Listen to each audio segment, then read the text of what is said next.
on ZipRecruiter. Build your team, build it sooner. Meet your match on ZipRecruiter. Just head to ZipRecruiter.com/free right now to try it for free. That's ZipRecruiter.com/free. Meet your match on ZipRecruiter. Try it free. At the V Foundation, V is for victory over cancer. V is for victory over giving up. Don't give up. Don't ever give up. Join our team in the fight against cancer at V.org. I'm Sam, owner of Marino's Landscape. With my Chase Ink Business Premier Card, I earn unlimited 2.5% cash back on purchases of $5,000 or more. So everything I buy to run my landscaping business gives me cash back to help throw a big thank you party for my team. For all they do. Chase Ink. Cashback built for every business. Find the right card at chase.com/ink. Real business owner compensated for their participation. Cards issued by JPMorgan Chase Bank and a member FDIC. Subject to credit approval. Terms apply. This hour of the Triangle Sports Leader is powered by Ritchie Law Firm. Injury lawyers. Ritchie Law is on top of it. That one back. That one going. Gone! Go to ritchielaw.com. That's ritchielaw.com. Broadcasting live from the Eagle Leasing Storage Studio. WCMC HD1 Holly Springs. 99.9 The Fan. The Triangle Sports Leader. Hey, it's the weather.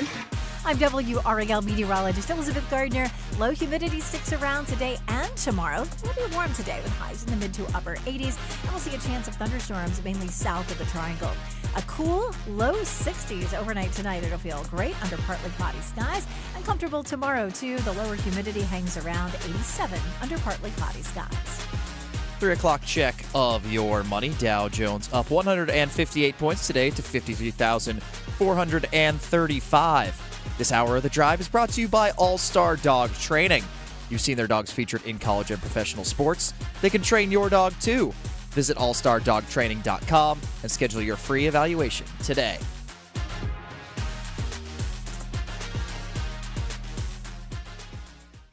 Deep left corner of the end zone! Jalen Coker hauls it in for a touchdown! Off the back iron. Wilson comes soaring in to dunk it home. Copeland jabs on him a couple of times. Step back three-pointer, left corner, swish. One dribble out for Boozer for three. Big time! And the Carolina Hurricanes are the best team in the NHL. They won the 2026 Stanley Cup. The Drive with Tim Donnelly on 99.9 The Fan. The Drive with Tim Donnelly on 99.9 The Fan. Happy Monday, everybody. Hopefully you're ready for an awesome week. This week has a name. It's Week 0. It's like Agent Zero. Where's Gilbert Arenas? It is a fantastic week because college football will be played this weekend, and we are lucky enough that a couple teams from our area are involved in Week 0. Not everybody is that lucky.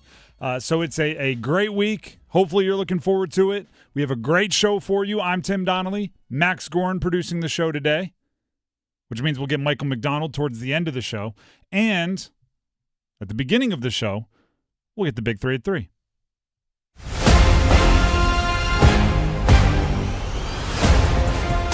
Number 1. The Big 3 at 3 presented by Maynard Service Company. Heating, cooling, plumbing, electrical work. They do it all. MaynorServices.com. MAYNOR Services.com. We had the second preseason week of NFL football over the weekend. The third preseason game for the Carolina Panthers because they kind of participated in Week 0 of the NFL with that Hall of Fame game. So they played the Jags.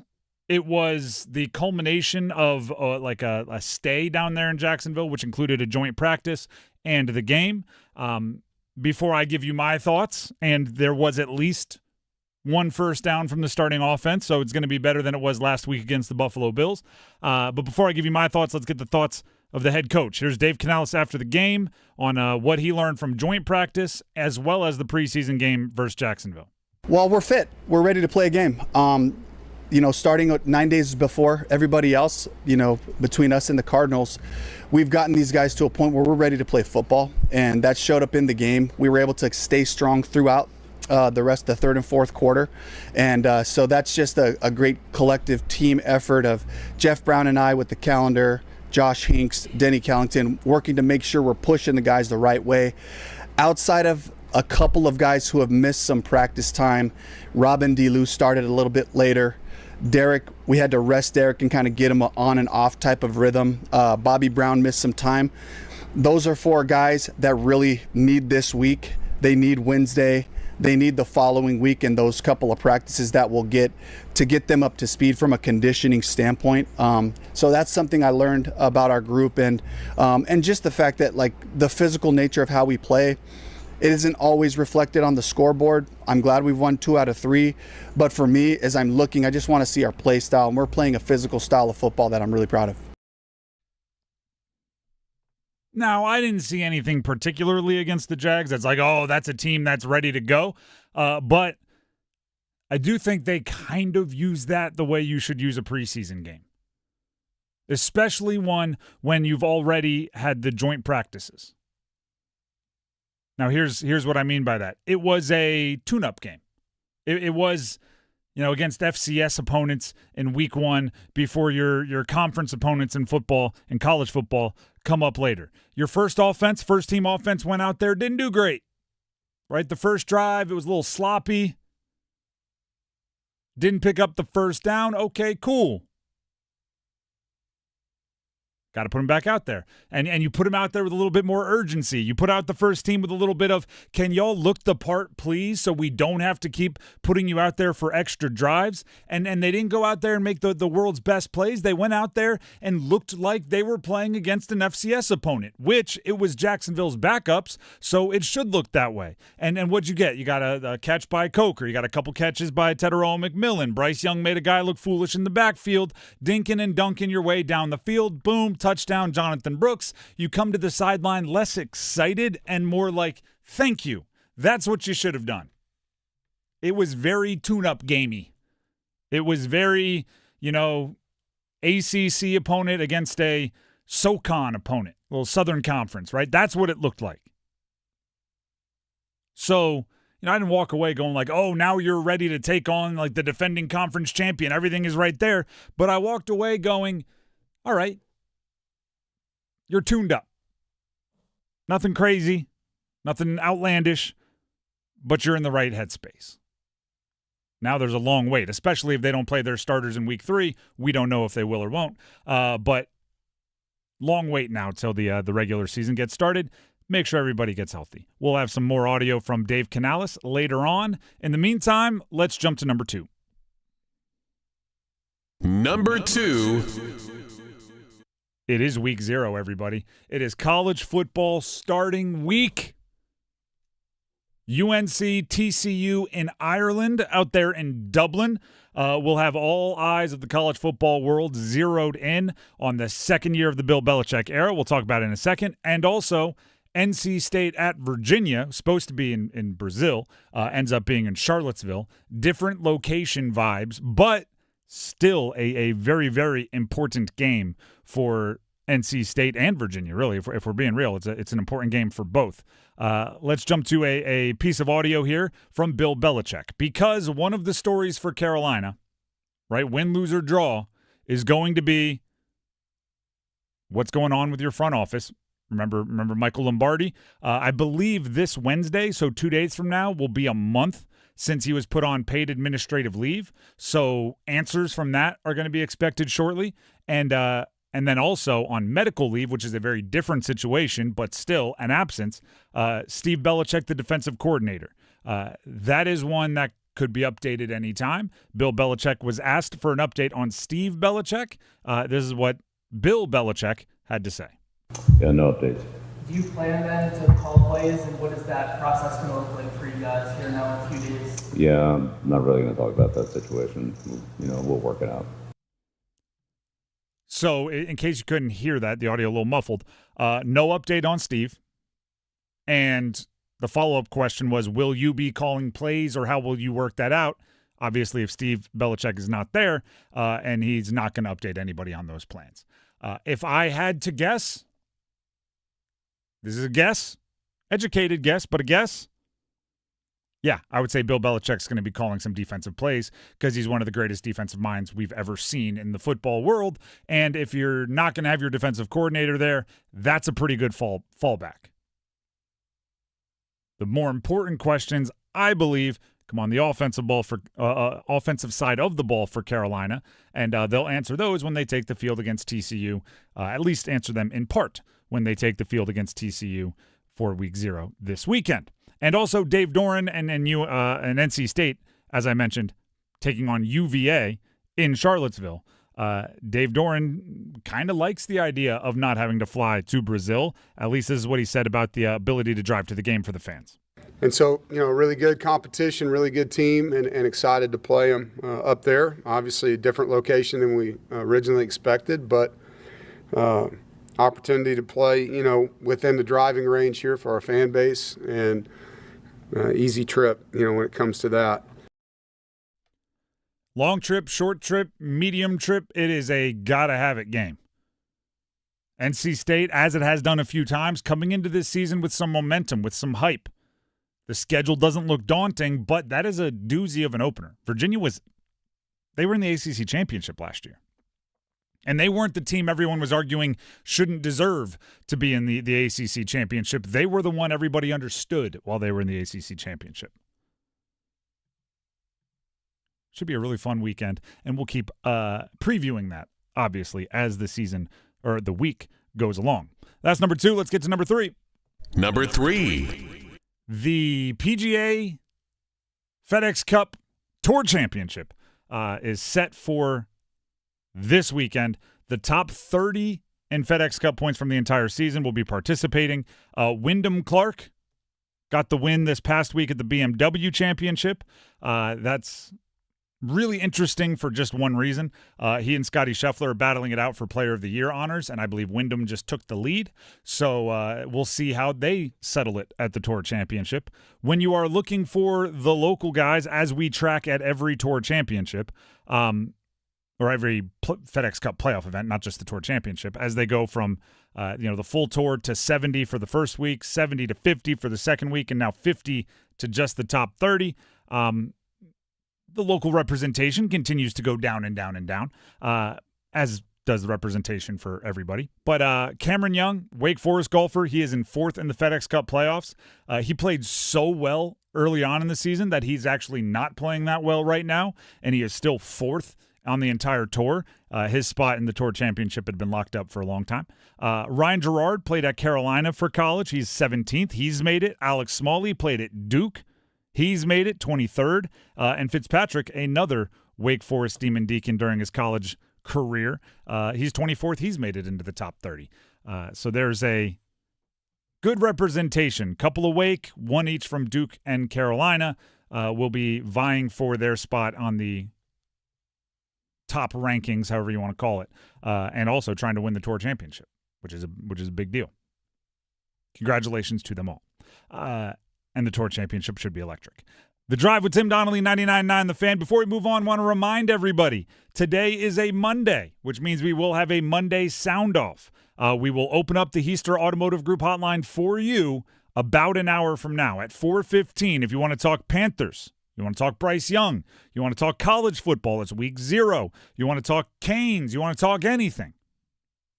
You drive the show. It doesn't have to be local sports. You can call in about your fantasy team. I don't care. It's Monday Soundoff. You get to drive the show. So that's coming up at 4:15. We'll give you the phone number, the Heister Automotive Group hotline, closer to when we open up those phone lines. But that's coming at 4:15. In the meantime, we're going to keep talking football, including the Panthers at Jags and our reactions. We'll get into some of the specific goods and bads from the 3rd preseason game for the Panthers coming up after this. Meineke's highly skilled and certified technicians always treat your car like it's their own.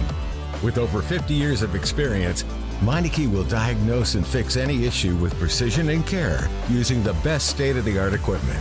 You can always depend on Meineke to do the job right and get you back on the road in no time. Save time and schedule an appointment now. Visit Meineke.com today. Trust your key with Meineke. Meineke, doing car care right. You pull up at a McDonald's drive-thru at the crack of dawn to get your $3 crispy chicken biscuit. You've been craving it all night. It was a very long night, but your taste buds pulled through. Those are no ordinary taste buds, and you are no ordinary human. You are a champion, and you deserve a $3 crispy chicken biscuit. Price and participation may vary, cannot be combined with any other offer or combo meal. Hey, this is Luke with Newcomb & Company. We're a residential, commercial, plumbing, HVAC company who's been serving the community for over 70 years. Honesty is the biggest policy around here. You know, we take pride in everything we do, anything we touch. We're not one of those companies that come in, throw it in, and then you can't get a hold of them again. We're there with you hand in hand. Here at Newcomb & Company, what stands apart from other companies is we actually do more than just AC and heat pumps. We do boilers, geothermals, furnaces, radiant floor, anything that is odds and ends that nobody else can touch is what we thrive on. At Newcomb & Company, we do same-day service. That's also another thing that helps us stand apart from other places is we do same-day service because we have enough professionals to get out to these houses to solve what the problems are. And we're on 24/7 on emergency basis, weekends, nights, holidays, you name it, we're there. Newcomb & Company, your Carrier factory authorized dealer. Call 919-862-3000 or visit newcombandcompany.com. Newcomb & Company, your comfort is our business.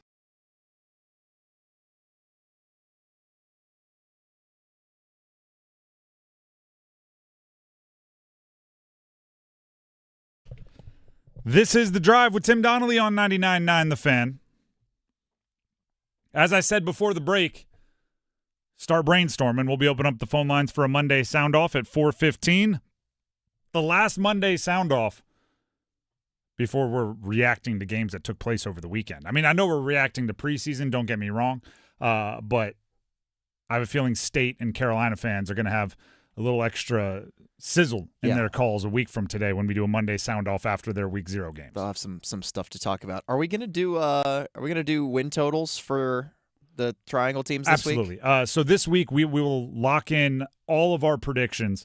Probably Thursday, Friday, just to give us as much time as possible. But we'll lock in our predictions for win totals for each team.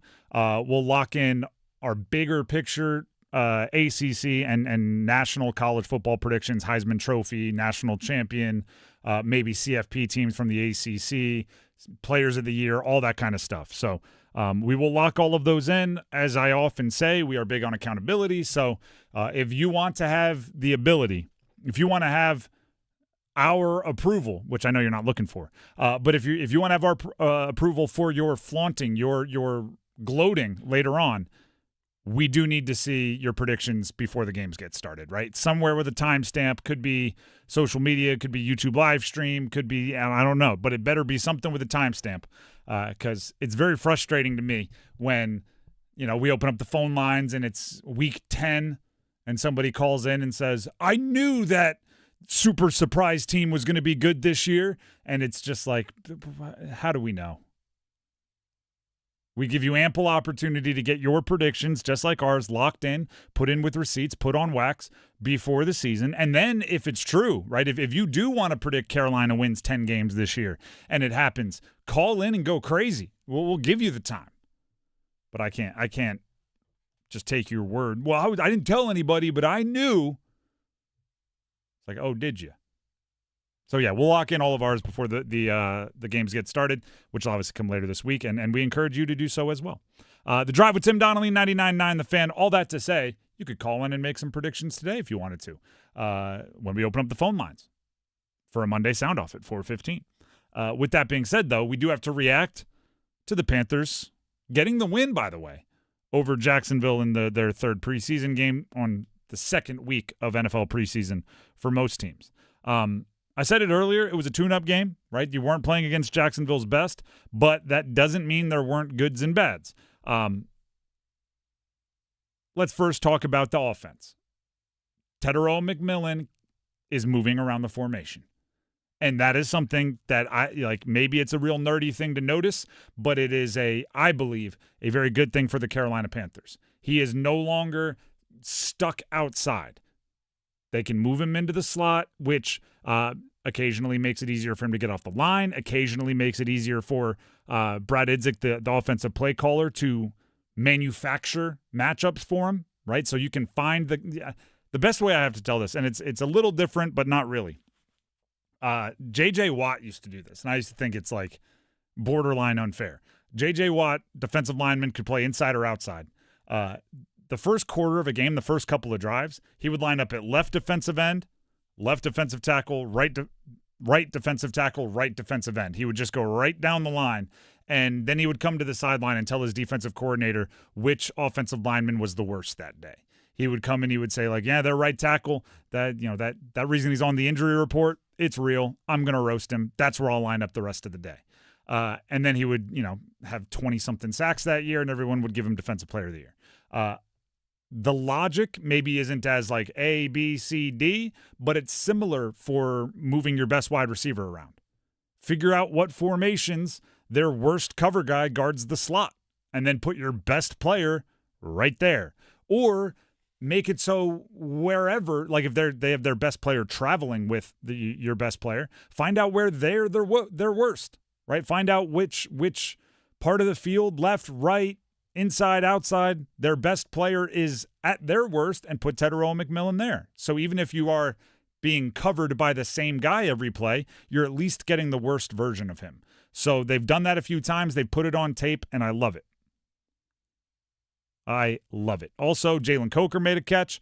Love to see Jalen Coker get involved. Tommy Tremble.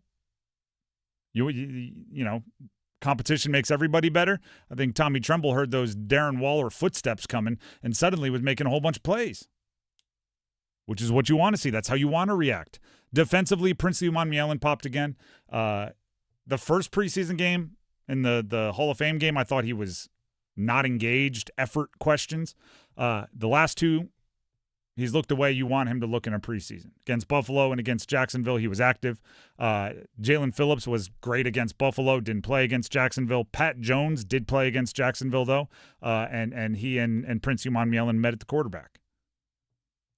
I'm worried about the edge rushers. That doesn't mean I'm not pleasantly surprised by how they've played in the last two preseason games. Hopefully they can keep that going during the regular season. Let's get to some audio for you from Dave Canales after he had some time to rest and review. What does he think about? Let's start with this one.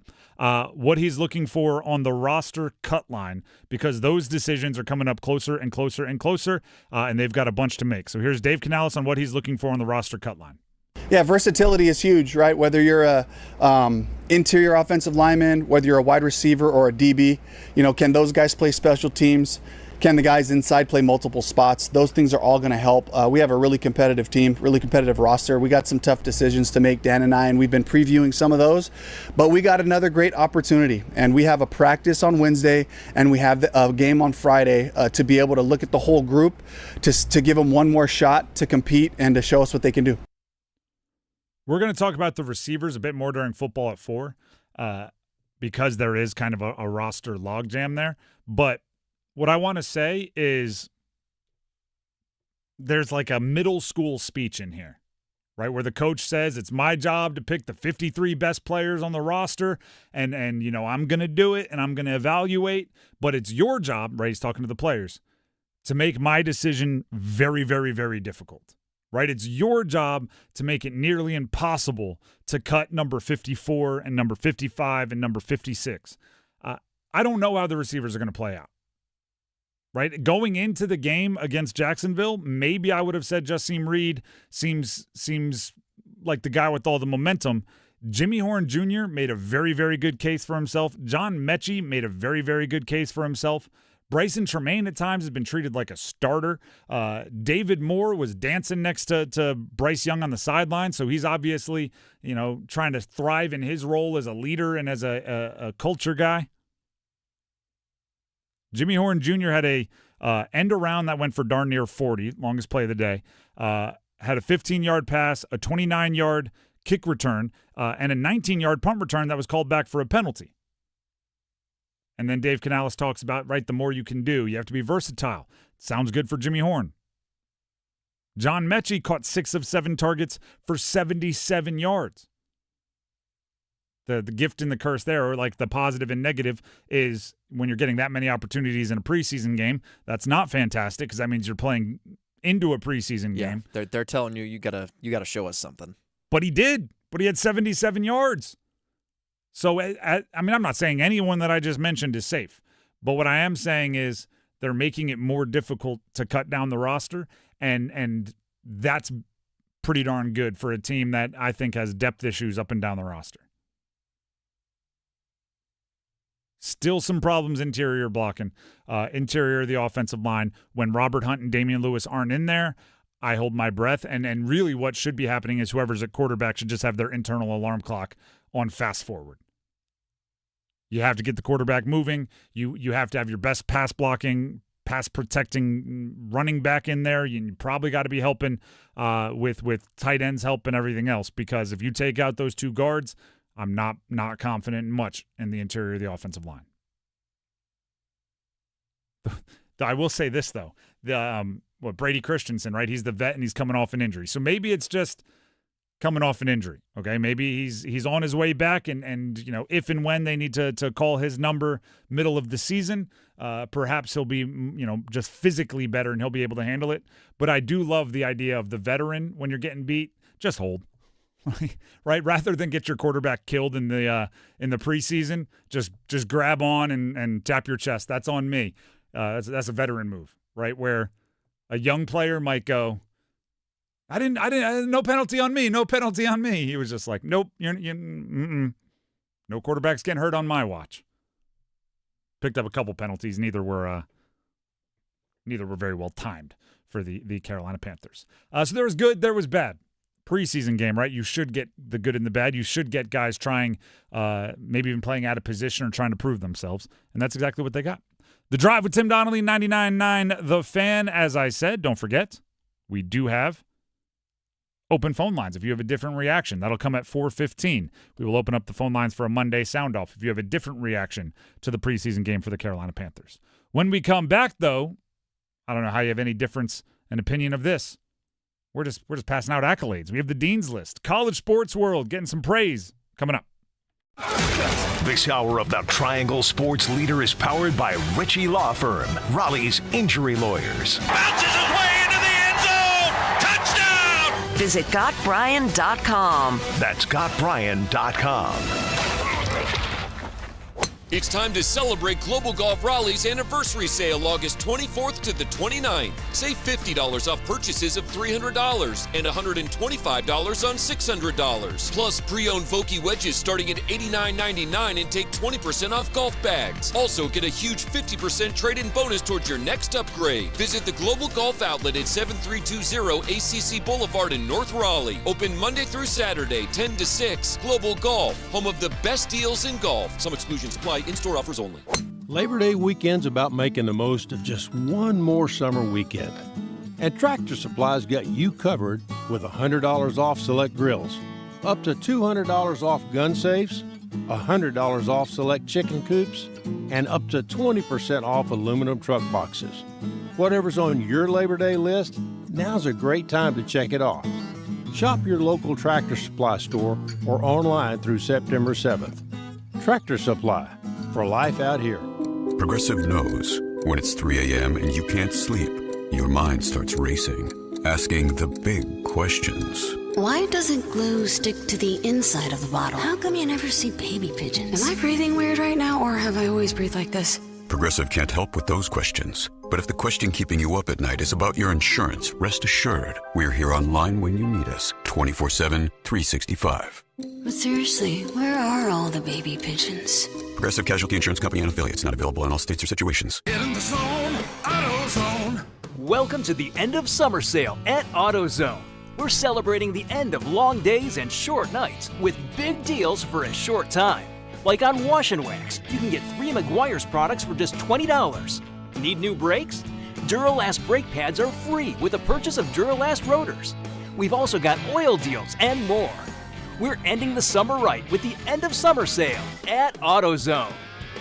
Get in the zone, AutoZone. Restrictions apply. With Bet365 Early Payout, you win even if they lose. Get paid out instantly when your team goes up big, even if they blow the lead later. Bet365. Winning is everything. Gambling problem? Call 1-877-718-5543 or visit morethanagame.nc.gov. 21 plus only. Must be physically located in North Carolina. This hour of the drive is brought to you by Law Tigers. Injured in a motorcycle accident? Call Law Tigers before you call your insurance company. Case evaluations are always free, and you don't pay a dime until your case settles. Law Tigers, North Carolina's motorcycle lawyers.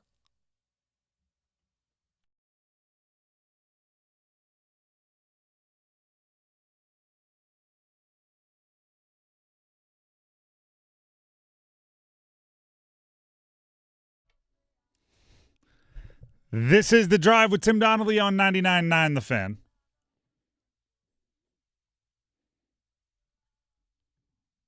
Kind of a special feeling. Week 0, kind of a special feeling. Very special feeling. It's game week. It's game week.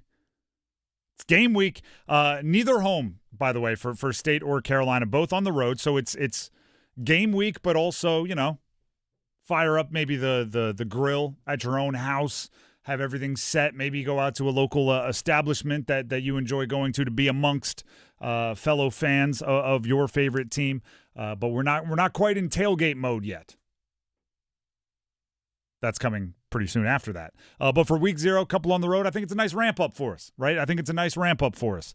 Maybe, you know, couple last times mowing the lawn, you get it done before you come inside. You don't got to make it outside to the tailgate and at the stadium and everything. I think there's going to be quite a contingent of NC State fans that will still be going to the game. True. It's just 3.5 hours up the road or so. And the tickets are dirt cheap. Yeah, they're doing a 2-for-1 deal. Which actually, that's have you ever been to a game at Charlottesville? I haven't. It's the first one I'm going to, so I'm excited to check it out. State fans, if you're going, I'm not saying it's good or bad. It's a strange vibe. It's not a football school, so that makes sense. They're I mean the stereotypes are there, right? The super preppy, all that kind of stuff.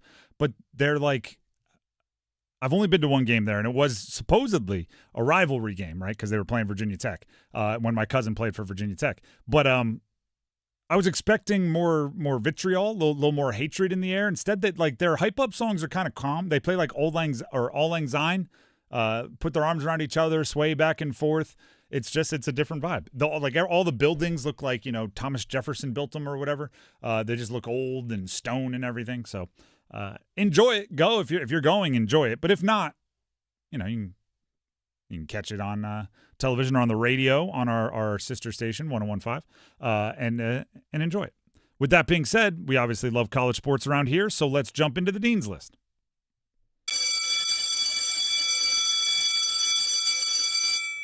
And we can start with at least half of this auto entry group is the quarterback for NC State. C.J. Bailey, NC State quarterback, and Walker Eaget, quarterback. I can't even say starting quarterback. A quarterback for Duke. They're both auto entries onto the Dean's List because they were named to a preseason award watch list. The Manning Award. The Manning Award watch list included 27 of the top quarterbacks in the nation heading into this season. It does go to the top quarterback in the country at the end of the year. I guess this says that the Manning Award believes that Walker Eaget's going to be named the starter for Duke. He's on the preseason watch list, and there's still a quarterback competition technically going on out there at Duke between Eaget and the returning youngster Dan Mahan. So I guess it could just look like a ridiculous entry on the awards watch list if they go with Mahan. But Eaget did make the list. Wasn't expecting that one, just because of the quarterback competition, not because of anything good or bad about Walker Eaget. But C.J. Bailey, I was expecting him on the list. This is now his 5th preseason award watch list. Feel like he's on the Dean's List all the darn time because we put all award watch list members on the Dean's List. A, that tells me there's probably too many awards that go just to quarterbacks. And B, we probably boost the best quarterbacks into too many award watch lists for player of the year and everything. But C.J. Bailey is deserving, right? If other quarterbacks are on there, he deserves to be on there. I think he's due for a really big season. Do you have any Dean's Listers you would like to add to the list, Max? Yeah, I'm going to put let me get this guy's name, Justin Buzzard, on the Dean's List. Justin Buzzard. First of all, great name. This is Justin is a 47-year-old pastor who is joining the San Jose City College Jaguars as a defensive end this season. His last game was 30 years ago, but he says his body is, quote, holding up a lot better than he thought. Okay. They made a movie about a guy like this not that long ago. Here's my take on that. Everybody's so mad about these college players coming back from the NFL. 47-year-olds get to play, what is this, JUCO, I assume? Division II, maybe? I'm kidding, of course. Obviously, these are not the same at all. But 47 years old. I'll put it this way. I'm 35. I don't think my body could hold up. Not because I couldn't if, like, maybe I'd kept in, playing shape and the whole time, but getting back into playing shape is a completely different beast. And that's not saying, like, getting back in shape, hitting some cardio, lifting some weights. Football is different shape. What's his name? Justin Buzzard? Justin Buzzard, father of 3. Yeah, he'll probably get a movie about him, too. Justin Buzzard, that's straight out of Hollywood. More Dean's List here on The Drive with Tim Donnelly on 99.9 The Fan. How about this? John Shire. It's his birthday today. He is 8 years younger than Justin Buzzard.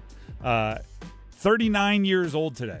So whatever lists in sports still have like the 40 under 40, John Shire should be on them. And just the real reason, right? If I find out really it's any newsmaker in the Triangle's birthday, I'll put them on the Dean's List because it's fun to wish people happy birthday. But really, it's for this reason. Coach K was 44 when he won his first national championship. Huh? So if he does it this year, he's still 5 years ahead of schedule. They took over about the same age. So still plenty of time for John Shire to get on that pace. And I can hear you already. They didn't take over the same program. No, they didn't. But college sports are different too. Coach K didn't have to deal with the transfer portal. Happy birthday, John. More Dean's List. Former UNC quarterback Max Johnson. He was named the starting quarterback at Georgia Southern over the weekend. He is the butt of some jokes going on right now because he is one of those players that feels like he should have graduated like 2 or 3 times already.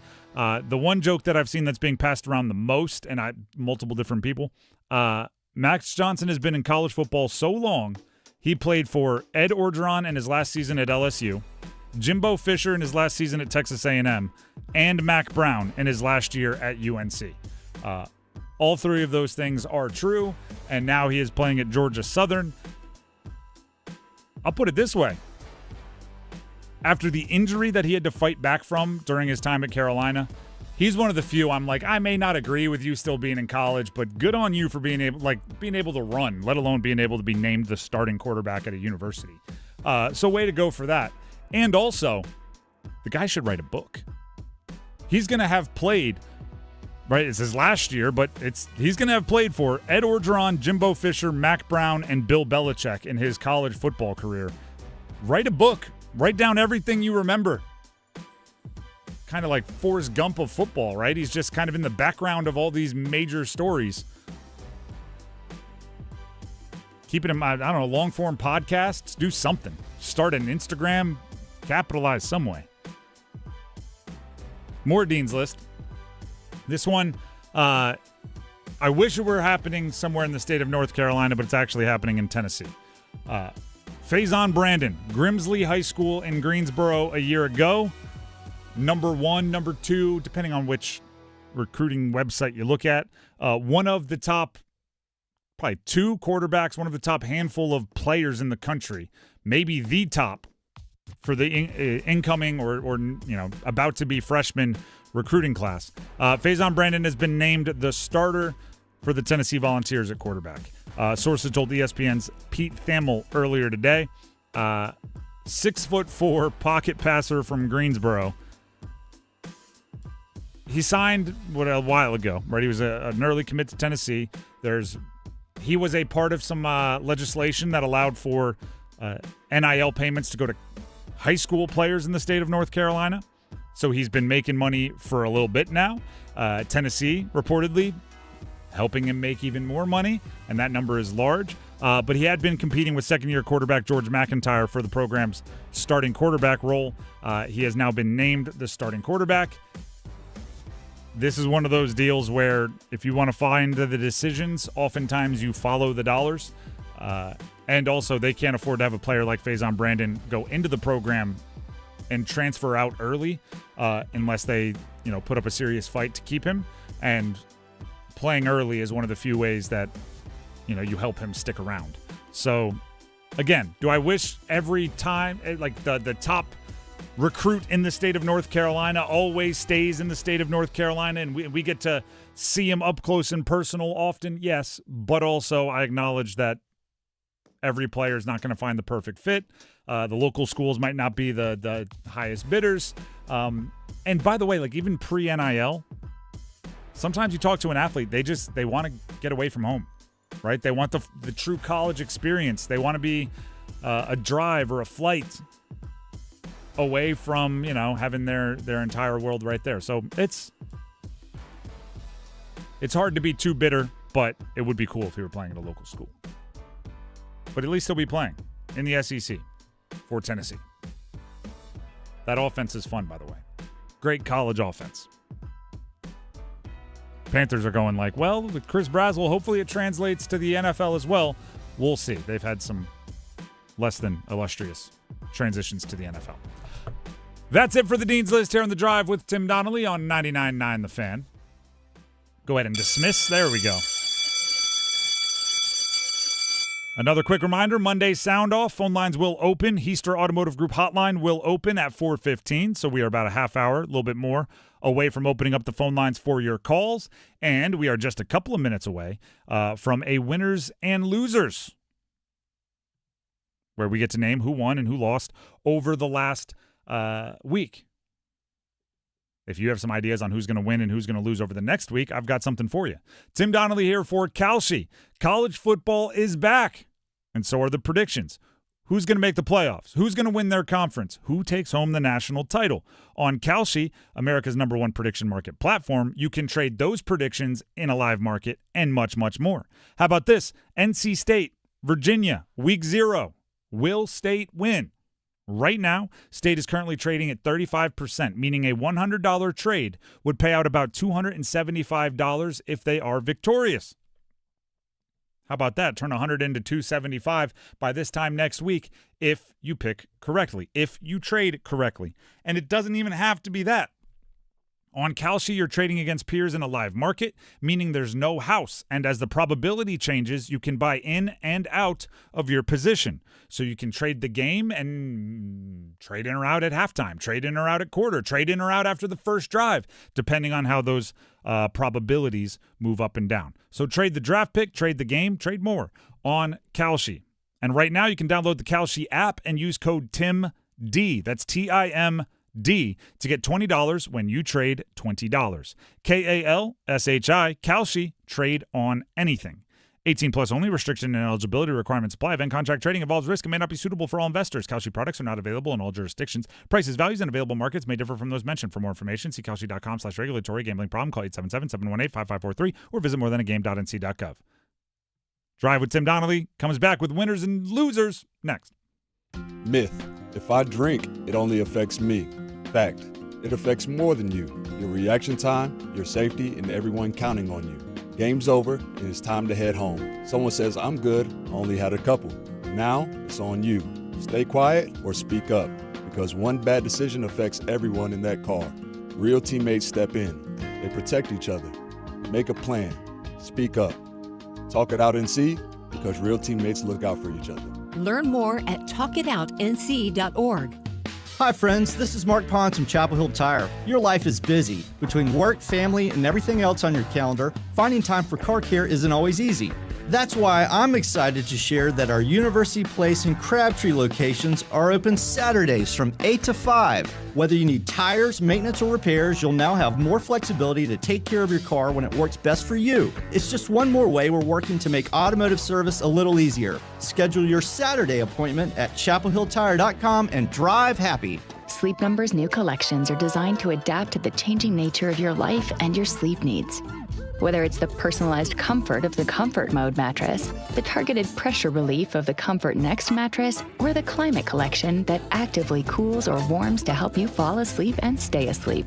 And now, all beds are on sale during our biggest sale of the year. Save 25% on the new Comfort Next Luxe, plus free delivery on any mattress. Ends Monday. Only at a Sleep Number store or sleepnumber.com. Is your heating and air system ready for the warmer weather? Call Newcomb & Company to ensure your system is running at peak performance. As a Comfort Contract customer, you'll get priority service and a 15% discount on all HVAC and plumbing service calls and repairs. Newcomb & Company, your Carrier factory authorized dealer, has proudly served our community for more than 70 years, delivering reliable comfort and peace of mind. Call 919-862-3000 or visit newcombandcompany.com.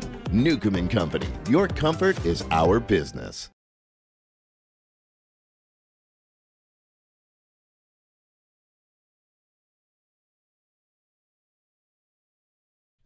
This is The Drive with Tim Donnelly, 99.9 The Fan. Monday, new week. Go ahead and make it work for you. We do a thing every Monday. It's called Winners and Losers, and we're about to jump into it. But I always give the same little disclaimer at the beginning, which is we're not just picking who won on the scoreboard, right? We can all check a box score. We can all go to our ESPN apps and our 99.9 The Fan apps and check the score. But we're doing it more for aura and vibes, right? Who won the week? It's a little bit different. Who lost the week? We know what that looks like. So if you have some winners and losers, you can always drop them into our YouTube live stream. Jump in the live chat, 99.9 The Fan on YouTube. Subscribe while you're there. Say who's winning and who's losing over the last week. Or you can just sit here and let us make the decisions. We'll do our best for that as well. So without any further ado, let's jump into winners and losers. This team will never lose again. All right, winners and losers. Very simple. I'll get us started. I don't like that this guy is a loser, but I got to put him as a loser. JT Poston, Western Carolina grad, played his college golf there, finished 32nd in FedEx Cup points going into the Tour Championship this week. The top 30 get to play in the Tour Championship. JT, the postman Poston, he was in the top 30 multiple times when I checked throughout the tournament. Meaning when I checked the BMW Championship updates, their app, the PGA Tour app, has where you were in the FedEx Cup at the beginning, where you would be if you held on to your spot that you are occupying right now in the leaderboard for that week. And he was in the projections quite a bit and then got leapfrogged on Sunday, and he finished 32nd, which is just it's the number 2 runner-up. It's brutal. It's brutal, especially because it would have been really cool to see if he could make some noise. I think he's playing better than some guys that are in the top 30. Just, the way the numbers work didn't work out for him. I think that means the winner is going to be Cameron Young, Ryan Gerard, Alex Smalley, Alex Fitzpatrick. They all went to local, meaning in the state of North Carolina colleges, and they did make the Tour Championship. So, go compete with the top 30 in the world, make yourself a whole bunch of money, earn your status for the future, and keep it rolling. So they're all winners. Akshay Bhatia too. Akshay Bhatia, a guy that lives not a around local here. College, yeah. But yeah, local guy. Does live around here. So 5 with local ties at least, and there might be some others with some lesser known ties, but those 5, congrats, winners. Now go win the Tour Championship and really be a winner. That money is crazy. You would know this, Max. I should know this. I should have researched before. They've made it so you win this tournament, you win the whole thing, right? You win the ridiculous amount of money. It used to be a real dumb thing where somebody would win the tournament and someone else would be celebrating on the 9th hole because that means that they won the Tour Championship season long, and the winner would win $3 million, and the guy that finishes 9th would clinch $20 million. So now I believe it's if you win the tournament, you win the whole thing. So we'll see how that goes. Max, do you have any winners or losers? Loser, Deshaun Watson. Keep going. Going into the media, complaining about the Browns fans booing him, saying it was personal. One, if it's because of personal off-the-field stuff, kind of seems like they'd be justified to do that. And two, it's also partly because of your on-field performance, which hasn't been very good, despite the fact that you're getting paid $230 million guaranteed. So you're a pro athlete, you're a quarterback in the NFL. If you can't take fans booing, maybe you should look into a different career path. And winner Chud United, winners of the inaugural Chud Cup by a score of, I believe, 9-6. Came back from down 4-2 and dominated day 2. For those of you that don't know, this is Max and his buddies have like a Ryder Cup kind of situation here. I'm glad your team won, but I got to know, what was your individual record? I went 1-1 on day 1. I absolutely blew a chance to tie our alt shot pairing in the first round of day 2, and then I was 2 up with 2 to play, and the tournament we didn't end up playing it out. Like, we clinched the amount of points to win as we were going on to the 17th hole, but it was dormy, so I was at least getting a half point. And I was playing pretty well, so I was well on my way to secure that. So basically 2-2. Okay, we'll accept it. 2-2 with an asterisk. We hope for a little bit better, but we'll accept it. Congrats, though, to you and your squad. Yes, it was a fun weekend. I had a loser that is connected to Deshaun Watson. I put Shedeur Sanders because everything you said about Deshaun Watson is true, right? He played awful in a preseason game, then got mad at the fans and called them out and complained, and with his history, it came across even more whiny and unacceptable. And then they named Deshaun Watson the starter over Shedeur Sanders. If you're Shedeur Sanders, you have to be sitting there going like, what? What do I got to do? How? I shouldn't even have to do anything. Like, that guy is negative. I just have to be neutral, and I'm way above him. Yet they still named Deshaun Watson the starter. I don't know what to make of Cleveland. It's the most frustrating thing in the world for those of you that play fantasy football, because I like a lot of the young skill position players on Cleveland. Casey Concepcion, Denzel Boston, Harold Fannin, some of the running backs. Like, I like a lot of their offense. I love Harold Fannin. I cannot invest in an offense with those quarterbacks being run the way they're being run. So I pass on them over and over and over again, and I feel like I'm going to regret it, but I just don't see how the production is there. I saw, I think it was a PFT commenter from Barstool. He posted something today. It was like, maybe they gave Deshaun Watson $230 million guaranteed, so no quarterback would ever get that big of a guaranteed contract ever again. Sacrifice. That'd be the Browns doing everyone the ultimate solid of just making big guaranteed contracts look awful. So now you can go back to Drake May and say, like, we don't give. Did you see what happened last time someone gave a guaranteed contract? No. More winners and losers. Winner, Karl Ravech. He had a real weird situation. For those of you who don't know, Karl Ravech, and if you grew up in my era, like, he's one of the baseball voices of our generation, right? Baseball Tonight, obviously play-by-play. He's Karl Ravech. So it came out a few weeks ago that he was being let go, fired, whatever, from ESPN. But then he kept doing ESPN baseball broadcasts, and it confused the heck out of a lot of people. I guess yesterday for Braves Brewers at the Little League Classic was kind of his official, like, this is it. This is your last deal. He thanked the broadcast crew. He signed off. He did the whole thing that you do on your last broadcast. I mean, the run was crazy. So I'm putting him out there as a winner. You can't think of, like, web gems without thinking of Karl Ravech, right? Him and Tim Kirchin chopping it up. Just, part of the soundtrack of our sports fandom for years and years. So congratulations to Karl on a great career. And I assume he'll pop up somewhere else that has baseball rights because, right, that brand is worth something to someone. But he will not be on ESPN anymore, I believe. We thought that before, and then he kept popping up. So maybe this is another okie doke. But I believe Karl Ravech is done on ESPN. More winners and losers here on The Drive. Winner, I'm putting Darren Waller. Carolina Panthers' new signed tight end. Practice today, by the way. I saw at least one highlight, ran a little flag route, chased it down, caught it, kept his feet in bounds, looked good. Reportedly, he signed for a veteran minimum contract, and he's wearing number 35. I like the no frills. He's in it for the love of the game, right? This isn't like a cash out pay-in. He's made millions and millions of dollars. Veteran minimum is a lot more than most of us will make in our lives, but it's not a lot to a former Pro Bowler.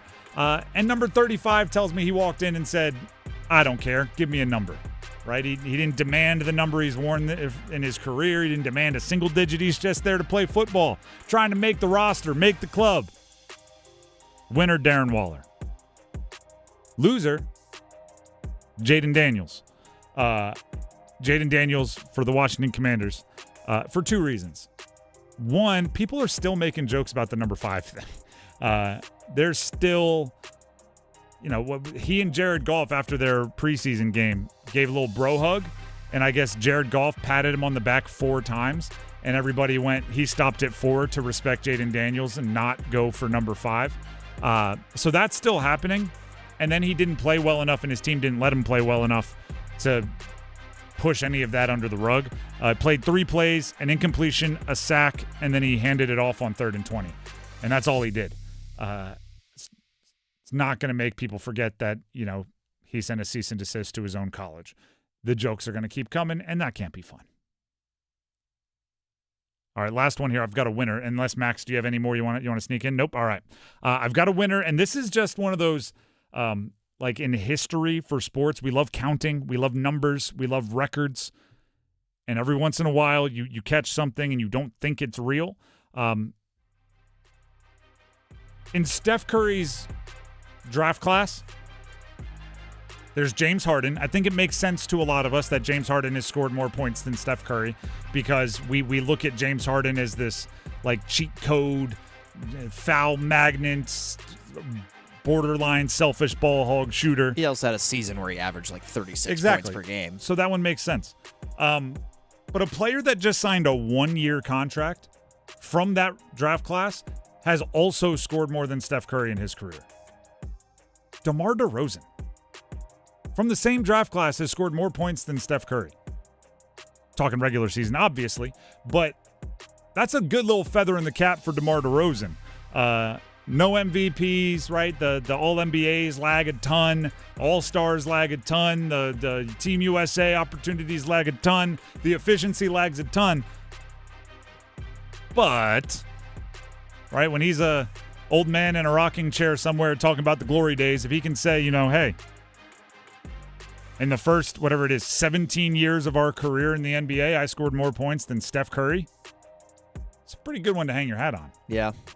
Steph missing a lot of time early in his career with the knee injuries, and then the last handful of years, basically since the last of their 3 championships in 4 years, he's hardly played as many games per year. Isn't it even better, though, when you're an old-timer? Yeah, he was a little soft. Couldn't get out there every day. I strapped him up every day. Loved the game. Wore my Kobe's. Played as close to 82 games I possibly could every year. Like it's rocking chair perfect. Again, we're winning in vibes, not in actuality here. Actuality, Steph Curry's an inner circle Mount Rushmore Hall of Famer, and DeMar DeRozan is like a 5-6-time All-Star. But still, that's pretty good. This is one like a stats like really more points, but yes, more points. And I just brought up his stats page. He also led the league in minutes per game once, which is also a baller thing to say when you are old. At age 34, he led the NBA in minutes per game. DeMar DeRozan's going to have some things to brag about. The Drive with Tim Donnelly, 99.9 The Fan. Will the Panthers have some things to brag about this year? Will they? Or will they have some things they need to apologize for? We'll hit football at 4 coming up next. It's bow time. We think a chicken sandwich this good should speak for itself. But when you're talking juicy, hand-breaded, and boldly seasoned chicken breasts, piled up with thick-cut pickles and creamy mayo all on a buttery toasted bun, well, we are happy to say it again and again and again. Bo's Chicken Sandwich, only at Bojangles. It's bow time. It's bow time. Time to satisfy your Bojangles sandwich craving. With Bojangles sandwich lineup, you can choose a flavorful Cajun fried chicken filet sandwich, or a tender Cajun grilled chicken filet sandwich, or a tasty Bo's chicken sandwich. Make it a combo and add your choice of a side and Bojangles legendary iced tea. There's a Bojangles sandwich combo for everyone. Summer just doesn't get any better than that. What are you waiting for? It's bow time. Most families get their financial advice in pieces. A financial advisor here, a CPA there, an estate attorney somewhere else. Everyone means well, but nobody's talking to each other, and those gaps can work against you. Trajan Wealth's family office brings wealth management, tax strategy, and estate planning together, not as separate conversations, but as one coordinated system built around your life, your goals, and the people who matter most. Ours is a true family office, not one that refers you out because it's convenient. This kind of dedicated collaboration used to require a 7-figure net worth, but here's the game changer. Trajan kicked that door open. Trajan advisors are fiduciaries, always obligated, always honored to act in your best interest. Unlock your Trajan family office at TrajanWealth.com or call 1-855-TRAJAN-1. That's 1-855-TRAJAN-1. Advisory services through Trajan Wealth, LLC, an SEC registered investment advisor. Other services through Trajan Estate and Trajan Tax. This hour of the Triangle Sports Leader is powered by Ritchie Law Firm, injury lawyers. Ritchie Law is on top of it. Go to RitchieLaw.com. That's RitchieLaw.com. Broadcasting live from the Eagle Leasing Storage Studio. WCMC HD1 Holly Springs. 99.9 The Fan. The Triangle Sports Leader. Hey, it's the weather. I'm WRAL meteorologist Elizabeth Gardner. Low humidity sticks around today and tomorrow. It'll be warm today with highs in the mid to upper 80s. And we'll see a chance of thunderstorms mainly south of the triangle. A cool low 60s overnight tonight. It'll feel great under partly cloudy skies and comfortable tomorrow too. The lower humidity hangs around 87 under partly cloudy skies. 4 o'clock check of your money. Dow Jones up 167 points today to 53,444. This hour of The Drive is brought to you by All-Star Dog Training. You've seen their dogs featured in college and professional sports. They can train your dog too. Visit allstardogtraining.com and schedule your free evaluation today.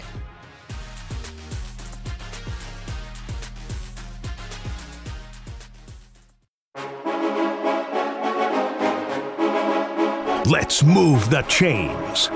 Time for Football at 4. Football at 4 coming up in just a minute. Coming up shortly after Football at 4 is a Monday Soundoff. In this hour, about 4:15, we will open up the phone lines for your calls. Start thinking about what you want to talk about. You get to steer the show. Tell us what you want to say in about 15 minutes. In the meantime, as promised, Football at 4. Football at 4 brought to you by John Heister, Chrysler Dodge Jeep Ram in Lillington. Get off your keister and come to Heister.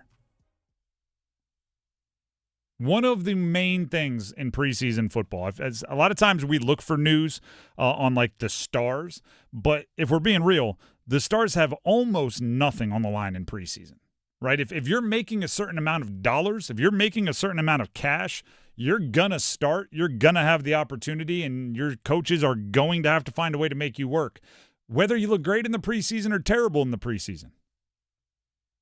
Look no further than the Browns naming Deshaun Watson the starter after he had a horrendous preseason game and then yelled at the fans at the podium.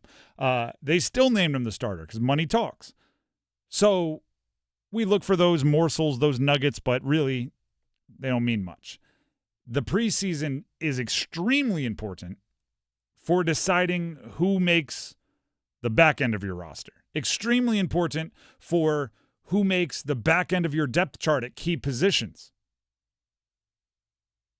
And they may seem like, oh, well, those decisions don't really matter until you have 2 injuries, right? Until you have 3 injuries at a position and one of them happens in practice, so you don't have time to go hire a veteran off the street, and you got to promote, XYZ undrafted player and put him right into the game. Remember Jalen Coker? Remember him? He's now locked and loaded number 2 wide receiver on the Carolina Panthers. Well, when he was an undrafted rookie free agent, he flashed a few times, right? Couple good remarks out of practice in the preseason. Still didn't make the roster, right? Ended up on the practice squad, eventually gets promoted up, and 2.5 years later, look where we are. So, yeah, it does matter what comes out of preseason. And the wide receivers are making it interesting.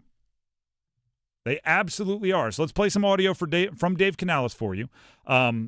First of all, what is he looking for on the roster cut line? This is more big picture, entire roster. Then we'll hone in on the wide receivers. But here's Dave Canales on what he's looking for on the roster cut line.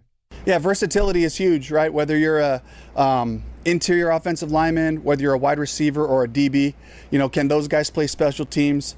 Can the guys inside play multiple spots? Those things are all going to help. We have a really competitive team, really competitive roster. We got some tough decisions to make, Dan and I, and we've been previewing some of those. But we got another great opportunity, and we have a practice on Wednesday, and we have a game on Friday to be able to look at the whole group, to give them one more shot to compete and to show us what they can do. Wants to compete, show them what they can do. The wide receivers become very interesting, and I'm not talking about the obvious ones, right? Tetairoa McMillan, Jalen Coker, Xavier Legette, they're not in any danger. It appears as if Bryson Tremaine is pretty locked in based on everything he can do. You keep going on down. Brazel obviously hurt, but you might have some decisions to be made on Jasim Reed, John Mechie, Jimmy Horn Jr., David Moore, right? Which one of these guys make the roster? And how many of them make the roster, right? Who gets cut? That's obviously part of the conversation. Dave Canales on perhaps not being able to keep 7 wide receivers when they get down to their 53. I think we're all aware of the receiver, group. It feels like we have about 7 guys that I'd love to keep. I don't know if we're going to be able to keep 7. There's been years where we were able to keep 7 for a while. I don't know if that's possible. So those guys are competing. They're pushing. That's Jimmy. That's John Mechie, Jasim Reed. Casey Washington keeps making plays. So these are guys that are going to be in the conversation as we get down to it. All right. Let's break down some of those guys he mentioned and what they did on preseason game number 3, in preseason game number 3. I always emphasize this, that coaches' messages are very rarely random, okay? They don't walk up there with no idea what they're saying. So when you start talking about what he's looking for the roster cut down, and he's talking about versatility, and he's saying like, hey, receivers have to be able to contribute on special teams, and that is within 48 hours of a preseason game ending where Jimmy Horn Jr. not only had a running play for 39 yards, caught a pass for 15 yards, returned a kick for 29 yards, and had a 19-yard punt return brought back on a holding penalty. Like if somebody just displayed an ultimate amount of versatility, and then the coach walks to the podium and says, if you want to make this team, you're going to need to be versatile. He could have said anything, right? He could have said, if you're going to make the roster as one of our last wide receivers, we have to know we can trust you with a volume of passing work. Well, John Mechie just caught 6 passes in the preseason, right? That would be custom fit, custom tailored for him. It might be, hey, you don't see the impact. You don't see the contributions that we need from our wide receivers down at the bottom of the depth chart. You got to be a great blocker. You got to be a great culture guy. David Moore has kicked around in the NFL for a long time and was seen being a culture guy during the game, right? Hyping up people on the sidelines and everything. Like, you can go ahead and completely tailor-make your comments to rewarding the people you want to reward. And I actually think coaches do that a little bit more than they care to admit. Right? Everybody's judged the same. We're going to watch the film and we're going to see who's the better player, when a lot of times they decide who they want their better player to be, and then they find a reason why they get to keep that one. So I'd be very surprised if we get down towards roster cut down day and Jimmy Horn Jr. is in true jeopardy. Maybe if Chris Brazel was still around, but I think that injury solidified Jimmy Horn Jr. Also, I want to say this. He was clocked at 20.58 miles per hour on the GPS, according to Next Gen Stats, on the 39-yard rush when he didn't seem like he really got up to full speed. That's flying for not being like, absolutely legging it out and trying to outrun somebody sprint style. So that's something they need more of in that wide receiver room, is just flat-out speed, field fast speed. On the defensive backfield, how about Shaw Smith-Wade? Shaw Smith-Wade had the interception, right, where he it was a pretty impressive interception, right? A little diving cutoff. I think it was Austin Trammell was the wide receiver. But it was not just that I liked from Shaw Smith-Wade. And I will admit there were times last year where I was all out on Shaw Smith-Wade. This preseason, he has made some jumps, right? Probably would have started with Corey Thornton above him, and he's outplayed Corey Thornton in that kind of nickel spot for most of the preseason. Some think he's the leader to be the starting nickel. What I liked is, first of all, J.C. Horn did not play. So Shaw Smith-Wade was showing off his versatility, again, something the coach emphasized, playing inside, playing outside, doing a little bit of both. And also, there are a few positions in sports, pitcher, goalie, and that's goalie for soccer, goalie for hockey, goalie for whatever, cornerback, quarterback, that need to have amnesia. Right? They need to be able to make a bad play and not let it affect the rest of their game, right? Make a bad play, get beat, and turn right back into the best version of themselves. Shaw Smith-Wade missed a tackle that he should not miss early in that game, and it led to a first down when you had them behind the sticks and you're playing Jacksonville's backups, and it's a whole thing. And it was Amir Abdullah that shook him out of his shoes, and Amir Abdullah is, I think they checked his birth certificate, and he's like 85 years old. When a running back of that kind of tenure is making you miss in a preseason game, that's not great. Now, if you're somebody who's fighting for, whether you're fighting for a place on the roster or fighting for a place on the depth chart, trying to be a guy that's going to contribute, that can really put you in a funk. The fact that he came back and made the interception after that play shows me he's got the weird, amnesia thing that you need to play corner, that you need to play defensive back. This might be a dumb thing to do, but my entire life I've caught myself doing this, where if a defensive back gets beat for a touchdown or gets beat for a big play and they're talking trash, I kind of like move them up in my rankings of defensive back. Like, you have to be so blindly confident that not only will a bad play not shake you, but a bad play doesn't touch your arrogance at all. Like, scoreboard, did you see what I just, like, none of that can work against you. So I like that for Shaw Smith-Wade, especially because at times last year I thought his confidence was shaken a little bit. And then I don't know what they do on the interior of the offensive line. Because what I love about the wide receivers, what I love at times about the defensive backs, what I love about a few different positions is when someone's going to go win that job, right? Somebody is going to go like, oh, we got, there's 3 of you. We have 2 roster spots. Like, 2 guys are going to play well enough to get the job, not all 3 play poorly and you pick the 2 least poorly playing players and let them go. Interior of the offensive line, whether you're organizing the depth chart or deciding who to keep, there's Robert Hunt, there's Damian Lewis, Fortner, the center's probably locked in as well. Beyond that, it's going to be by default. It's going to be who made the least really bad plays in the preseason, and I don't love making any decision for that reason.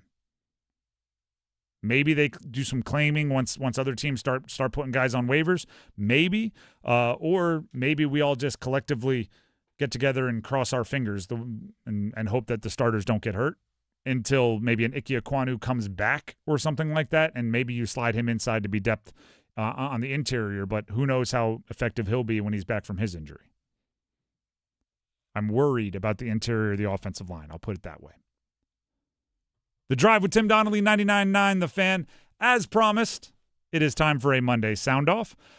So everybody, buckle up. That was Football at 4, by the way, brought to you by John Heister, Chrysler Dodge Jeep Ram in Lillington. Get off your keister and come to Heister. And yes, Heister will be opening up the Heister Automotive Group hotline right now and for the next half hour or so. If you keep calling in and keep having topics, we are opening up the phone lines, 919-860-5326. Do you have the horn, Max? Let's fire the horn. We got to treat it like Pavlov's dogs. When they hear the horn, they know to call in.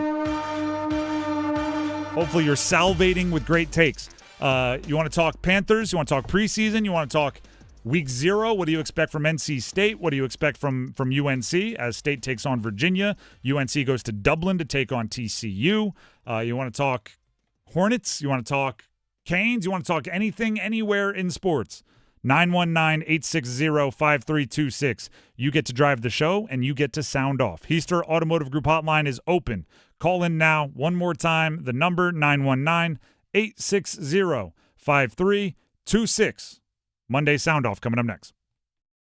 Hey everyone, Dennis Cox here real quick from my friends over at Law Tigers. I played sports growing up. I still play sports to this day, and I enjoy riding my motorcycle as well. And I look at riding my motorcycle similar to how I look at sports.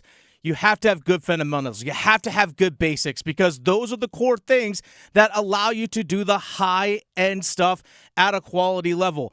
If you're a motorcycle rider, you got to make sure you do all the fundamental things properly before you get out on the highways. Even before you get out on your neighborhood streets, you have to have good basics and good fundamentals, and it's good to practice those fundamentals every once in a while to reinforce those things so when you're out there on the road, you can do everything right to make sure that you're as safe as possible on the road. But if you could do all the right things, you could still get injured in a motorcycle accident, and that's why you got to contact Law Tigers at 1-800-LAW-TIGERS even before you get in touch with the insurance company. Your case evaluation is always free, and you don't pay a dime until your case settles.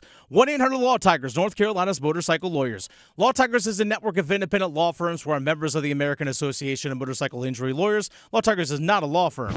Hey, Carolina Panthers fans, it's Dennis Cox from 99.9 The Fan. For all the inside information on your team, join me and my co-host, WRL TV's Chris Lee, for our podcast, Panthers Playbook, presented by Wake Orthopedics. In every episode, we'll keep you up to date on your Panthers, and we'll do it with access only we can provide. Locker room insight, exclusive interviews, and in-depth looks from training camp as the regular season approaches. Follow and subscribe to Panthers Playbook wherever you discover your favorite podcasts or watch on YouTube. Progressive knows you've never met Channel 6 meteorologist Daniel Hughes, but when he says it'll be sunny, you trust him. After all, he is a weather professional who knows how to use a green screen and probably went to weather school. You never went to weather school. So you hit the farmer's market in your convertible. Turns out Daniel Hughes is not dependable.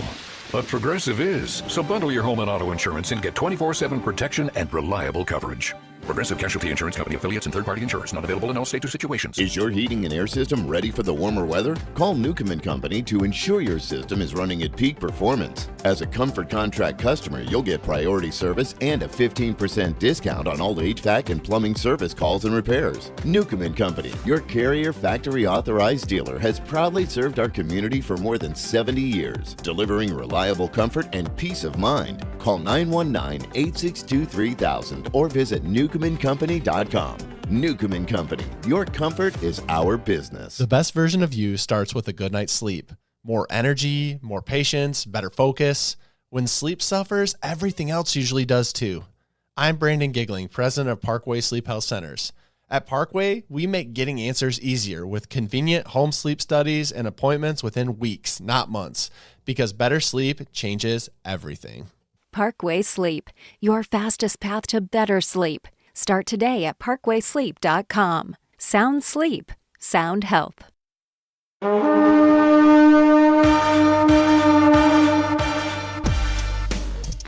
The Drive with Tim Donnelly, 99.9 The Fan. It is a Monday. It's a Monday of Week 0. It's a Monday of preseason football. It's a pretty good Monday. And it's a Monday sound-off time. So, Heister Automotive Group hotline is open for your calls. 919-860-5326. Call in. Max will get you lined up. And if you call in and can't get through, just keep trying. Lines will open up. We want to get to as many of you as we can. So keep calling in. 919-860-5326. We'll start off with Sean in Virginia. Wants to sound off on some NC State football. So Sean in Virginia, welcome to the show. The floor is yours. Hey, Tim, thanks. So just a real simple one. I got tickets to go up and see the state game Saturday. The only benefit of living in Virginia. I just want to get kind of your predictions and what you expect we'll see. Are you saying for the game or for the season? Like, where do you want your predictions to be? Just Saturday. Okay. We're going to start short. All right, Sean, we appreciate the call. I'll give them to you here. Call back in anytime. We talked with what was it, Bo Prabula at ACC kickoff, quarterback for Virginia. And we also talked, obviously, with a whole bunch of the representation from NC State at ACC kickoff and a bunch of times throughout the offseason. Both of these teams are pretty confident. Both of these teams are showing up to this season with some expectations. And I think it's going to be competitive, meaning the contest. I think it's going to be close. I think it's going to come down to who can integrate the new players fastest. There's a reason why in college the cliche is you hit the tune-up games early, right? You get a couple of cupcake games to work everything in, and then you get to the really important games. Because of the nature of this one starting as being scheduled in Brazil, where it was going to be like a showcase game, and then it moving to Charlottesville, it's a strange time to have like a really, really big conference football game. So I would expect it to be a little sloppier than you're expecting. Both offenses have big names, whether it's quarterback for Virginia or a whole bunch around the quarterback for NC State of transfers coming in. So I'd expect sloppy. I would expect competitive. And usually in these situations, I lean towards the quarterback who I think is better. So I'd go CJ Bailey and NC State in this one. But again, close and competitive. Let's go back to the call-in line. We have Keith in Fayetteville. You can call in as well, 919-860-5326. Call in with anything you want to talk about. It's a Monday Soundoff. Go ahead and sound off on the radio if you want to. 919-860-5326. Keith in Fayetteville, welcome to the show. Go ahead and sound off.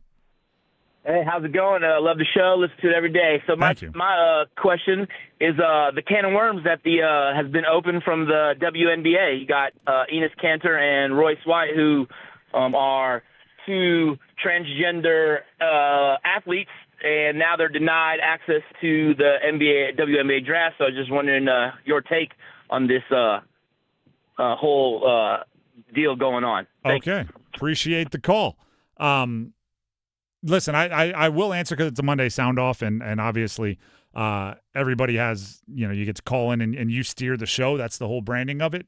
But traditionally, I have a rule on the show that when a sport or a section of sports has some kind of controversy, my rule that I try to keep right outside of Monday Sound-Off, where we let you guys steer the show, is if we don't talk about it when things are going well, like if we don't talk about it because we have too much time spent on NBA, or we have too much time spent on college sports or hockey or NFL or whatever, that we don't highlight when a team wins a championship or a division or something, then it's kind of poor form to just parachute in and talk about how bad things are going when things are controversial. For example, I'm pretty sure Caitlin Clark had another massive game last night. She had like 40 and 10 or something like that. And I didn't plan on bringing that up. So why would I bring up, Enes Kanter being thrown out of a game as a fan? My part is this. I think common sense in a lot of this is the best way to go. I think common sense is the best way to go in a lot of the things that people are upset about. And I think common sense says Enes Kanter and Royce White are not what many people would identify as the first of all, the issue, the problem, they're being kind of clout chasers. They're trolling. Yeah, they're trolling. That's how I would look into it. We all see what's happening. They're trolling, and if you want to troll, you can troll. But we all see what you're doing. Exactly. Come on now. Common sense needs to win out in most situations, and common sense says I've already spent too much time on this. So let's move on. Back to the call-in line, 919-860-5326. Heister Automotive Group hotline. Call in if you want to sound off. You can call in right now. We do have some open lines, 919-860-5326. On one of those lines is Linda in Roanoke, friend of the show. Linda, welcome to the show. Go ahead and sound off. Hey, Tim. How's it going? It's going great. Good to hear your voice. What do you have for us? You too. Two comments: less football, more hockey. All right. And I woke up this morning, and the Hurricanes are still Stanley Cup champions. They absolutely are. Linda, I will talk some hockey right now for you to hopefully quench that thirst. And as always, go Canes, and we're thinking of you. All right, Linda? Yeah, I've decided my vision has gotten better, so Gary's going to bring me down for a game the beginning of December, and I'm hoping that my boy Jarvis will be back on the ice by then. All right. I think we're all hoping that Jarvis is back as soon as possible. Thank you very much for the call.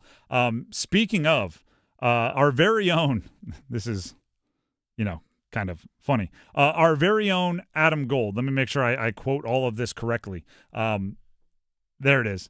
All right, here we go. Our very own Adam Gold on this network, 99.9 The Fan. He's syndicated all across the state. Hosts the show directly before this one. So there's a picture on Twitter of Jacob Slavin, and he has the Stanley Cup. It was his day over the weekend, I believe, to have the cup and do whatever he wants with it.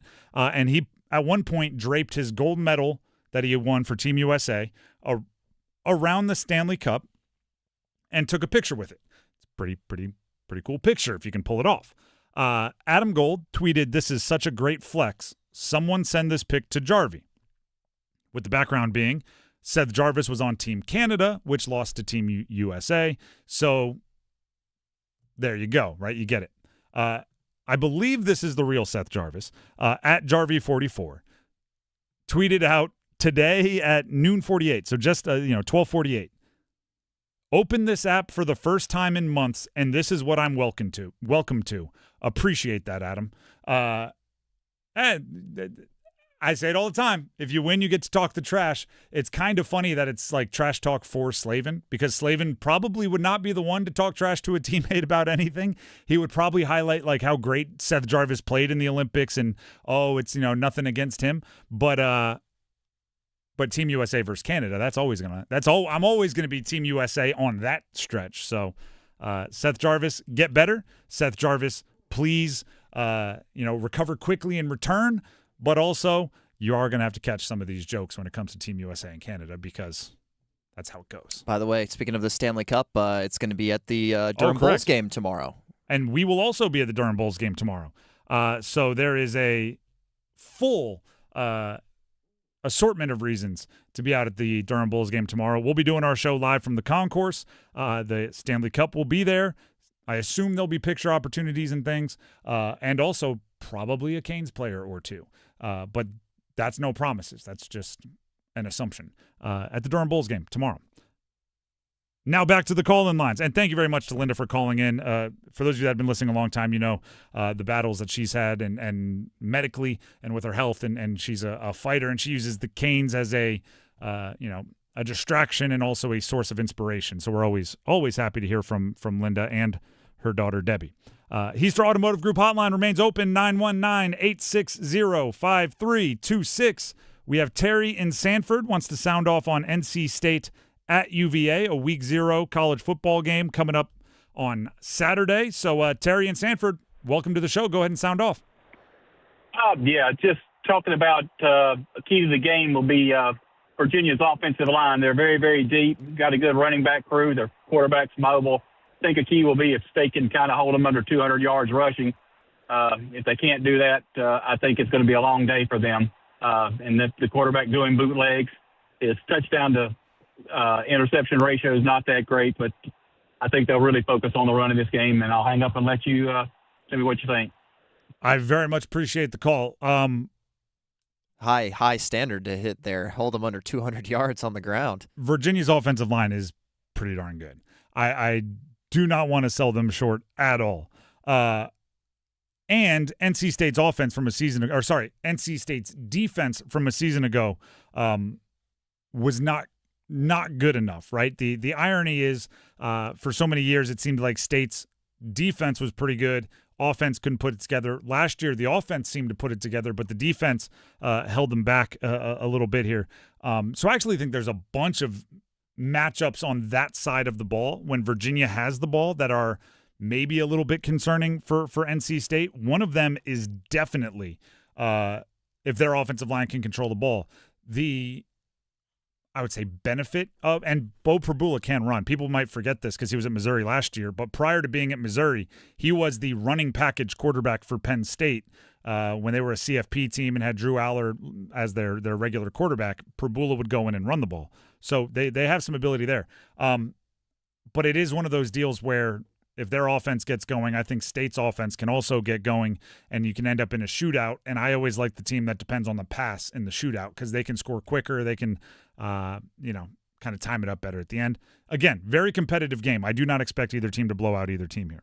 The Drive with Tim Donnelly, 99.9 The Fan. It is a Monday sound off. 919-860-5326.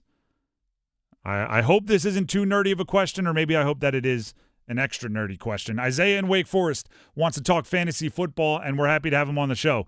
Isaiah in Wake Forest, welcome. Go ahead and sound off. Hey, thanks for taking my call.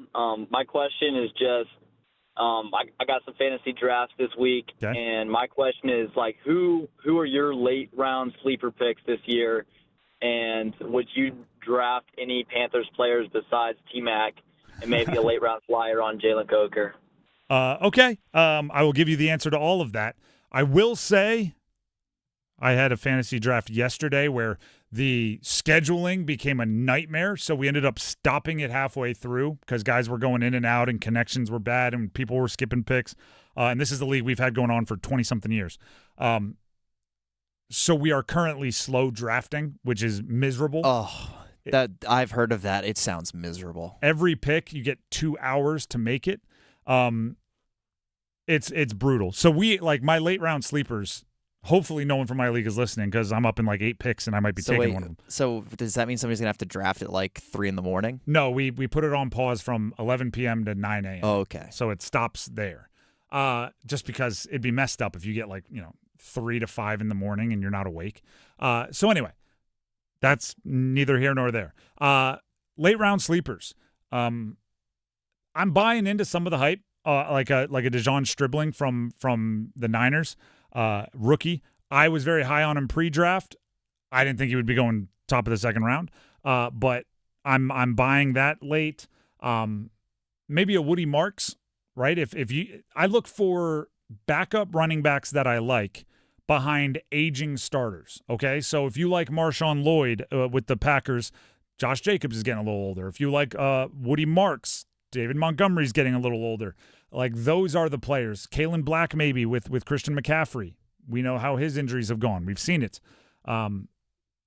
There's a bunch of options there. And when it comes to the Panthers, we did break this down at some point last week. So if you can go back and find the video there, it might help you out.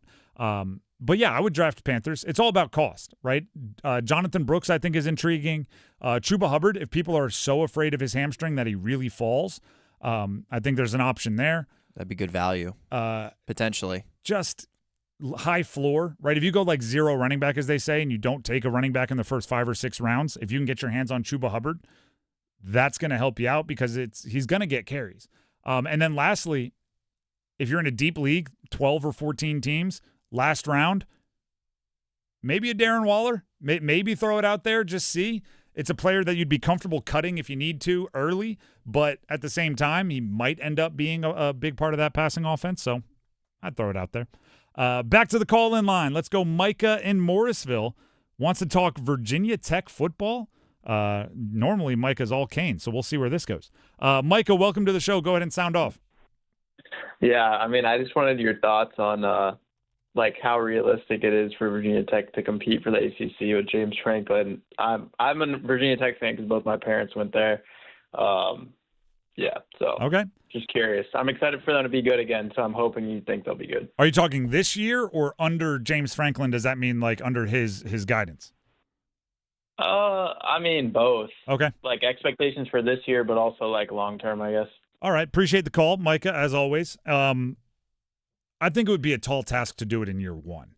That's not to say he can't. I've said this a whole bunch of times.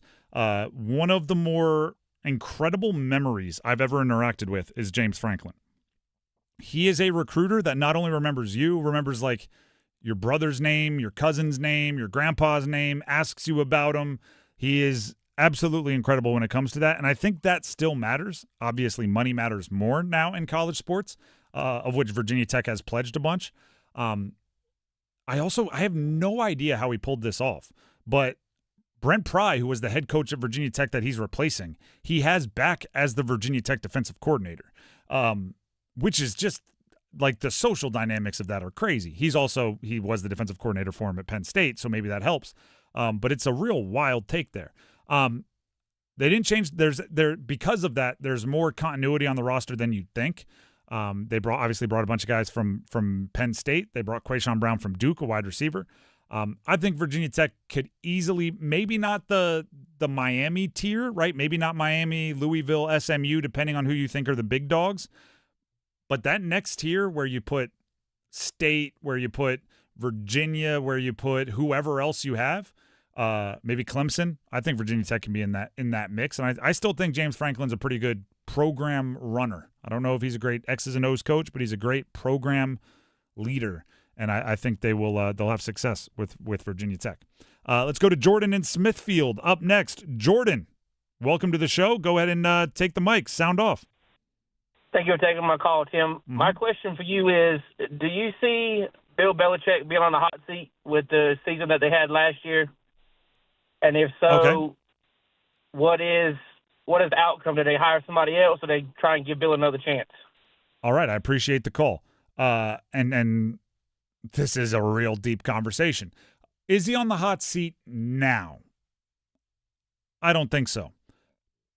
But everybody in college sports really is like 6 games away from the hot seat. If they're 1-5 through the first 6, you can't be okay with that, especially with the ever-changing nature of college sports.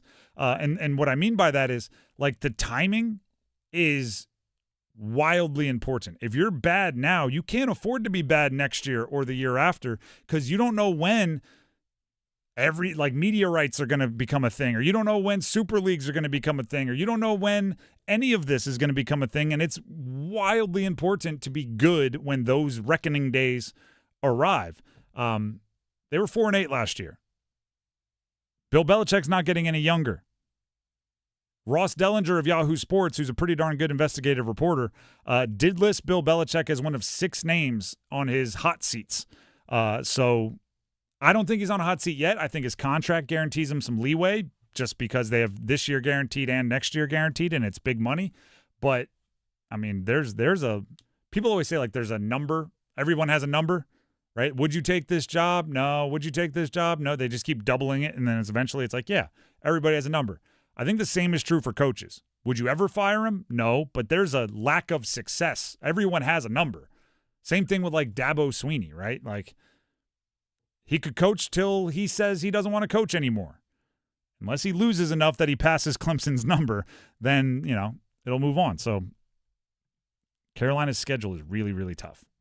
I want to emphasize that. And it starts tough, which is not what you want when you're trying to build momentum around a program that wasn't great last year.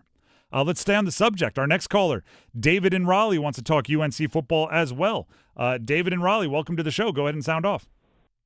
Hello, Sir Tim, Sir Dennis. I'm back again. All right, we have Sir Max with us today. Sir Dennis is he's out today, but we appreciate the sentiment. Welcome to the show. Yes, I usually call in on UNC basketball, Raven Coach Malone, and the basketball program during this offseason. But now I'm excited for UNC football. I can feel where the last caller was. It might be you might be feeling like the hot seat is coming up due to last season, 4-8. Not really, people not having a lot of high expectations from us, but I think Coach Belichick had a pretty good offseason compared to what we've had the past few years, including a top 25 or top 30 recruiting class, including transfer portal. So I'm looking good with Billy Edwards as the quarterback. We do have some options if he's not meeting the expectations that both Coach Belichick wants. But I'm looking forward to the season. I think it should be more competitive, being that we might be in Ireland. That is a pretty long distance. But I want to hear your what's your expectations going for UNC football going into the season? Okay, appreciate it. I'm not high on my expectations this year. Again, we'll lock in our exact win-losses and everything later on in the week.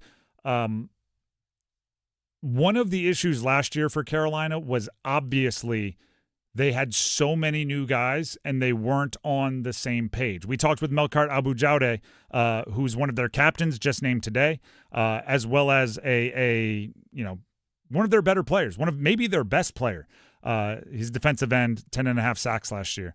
And when we talked to him about the struggles of last year, he was very candid. He said, listen, the plays that were the biggest problems were 10 guys were doing the right thing and one guy was on a different page, right? It's not even like it was a missed assignment. He may have gotten the wrong play, wrong signal, whatever. He was just doing his own thing. And that happens when you bring in so many new players. I remember last year was something like 70-something new players and obviously a new coaching staff and a new system and a new way of thinking and new all this. This year there's a ton of new players again, right? You heard the caller reference a recruiting ranking, and I don't know exactly where they are, but I know it's another gigantic high school recruiting class and a whole bunch of transfers coming in, including – whether new coming out of high school or new coming out of the transfer portal, probably their top 3 quarterbacks, depending on where you put Newkirk, the returning redshirt freshman. That's a lot of new again, and then you mix in that their defensive coordinator's on medical leave. So, from what you were putting in all offseason, it's the same system, but it might be a different voice. They're going to have to be much better at getting everybody on the same page. And if they don't, the idea, and I've said this a few times, but with their schedule getting so much more difficult, they could be a better team, maybe even a couple steps better than they were last year, and be 4-8 again. And 4-8 followed up by 4-8 is going to feel like an absolute defeat, even if, like I said, they improved a good amount. Even if they're a much better team, like if this year's Carolina team faced last year's Carolina team, this year's Carolina team might win by 2 scores. And they still might be 4-8 again because their schedule got more difficult. Ireland's a long trek for Carolina. It's also a long trek for TCU. If you can steal one in week 1, would that be wildly, wildly important. They're not, by the way, extremely favored to win that. If you're looking on prediction markets, Carolina's trading at about 26% to win the game against TCU. Not great. The Drive with Tim Donnelly, 99.9 The Fan. Thank you to everybody that called in for a little Monday Soundoff. As I said, Monday Soundoff next week will take upon a completely different flavor because we will be reacting to real football that matters. State-UVA as well as Carolina-TCU. Week 0 action. So that'll be reacted to on Monday. In the meantime, before we move on, Tim Donnelly here for Miller Lending. Miller Lending wants you to know that if the only thing stopping you from refinancing your home and getting that lower monthly payment, right, because you've seen interest rates come down from when you locked yours in at the top of the market, if the only thing stopping you is closing costs, that shouldn't be stopping you because Miller Lending offers something they call, I don't know if they're the most clever in naming, but it is get the point across. They call it a no-cost loan. Why? Well, no cost, right? No closing costs, no hidden fees, no hidden surcharges, none of that. They put it right there in the name for you, which does eliminate that obstacle, right? So if the reason why you're not refinancing your home is because you didn't want to come up with that big check for closing cost and maybe want to refinance again in a year or two and feel like you wasted that big fat check for closing costs, call Miller Lending, ask about the no-cost loan, and that way, refinance now, get the lower monthly payment, no cost, no fees. If rates do continue to drop in a year or two, do it again and again and again. There are those here in the office that have done it 10 times, and they've been happy with their decision every time. So Miller Lending is the place to call. Here's the phone number, 919-8. Sorry. That's the second time I've done that in the last few days. I want to give you our phone number. No, I'm giving you Miller Lending's number. I want to send you to the right place, so I'll say it slowly. 919-447-3377. Got that? Now I'm going to say it like a normal phone number. 919-447-3377, or visit them online at millerlending.com. Once again, millerlending.com. Miller Lending is an equal housing lender, NMLS number 250-2146. Isn't that important? If you're ever making up a number, like, oh, I'm going to give someone a fake phone number, you got to say it with rhythm.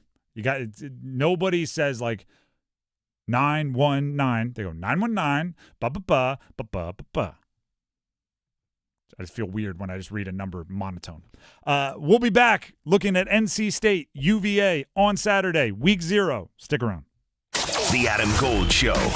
We're going to find out in the first 5 weeks of the season whether or not NC State's going to have a great season or a decent season. Because if they can get off to a good start, winning at Virginia is not going to be easy. Winning at Vanderbilt's not going to be easy. But the one thing they're going to have the better quarterback in all of those games. Because if C.J. Bailey is great, the Wolfpack might threaten 10 wins, and that would be remarkable. The Adam Gold Show, weekdays starting at noon on 99.9 The Fan. McDonald's is putting value back on the menu. Whether you're craving a Big Mac, McNuggets, or sausage, egg, and cheese McGriddles, make it a meal and save. Your favorite is now your wallet's favorite too. Extra value meals are back. Now, save on what you crave. Get a 10-piece chicken McNuggets, medium fries, and medium Coke for just $8. That's one unbeatable deal. Limited time only. Prices and participation may vary. Sleep Number's new collections are designed to adapt to the changing nature of your life and your sleep needs. Whether it's the personalized comfort of the Comfort Mode mattress, the targeted pressure relief of the Comfort Next mattress, or the Climate Collection that actively cools or warms to help you fall asleep and stay asleep. And now, all beds are on sale during our biggest sale of the year. Save 25% on the new Comfort Next Luxe, plus free delivery on any mattress. Ends Monday, only at a Sleep Number store or sleepnumber.com.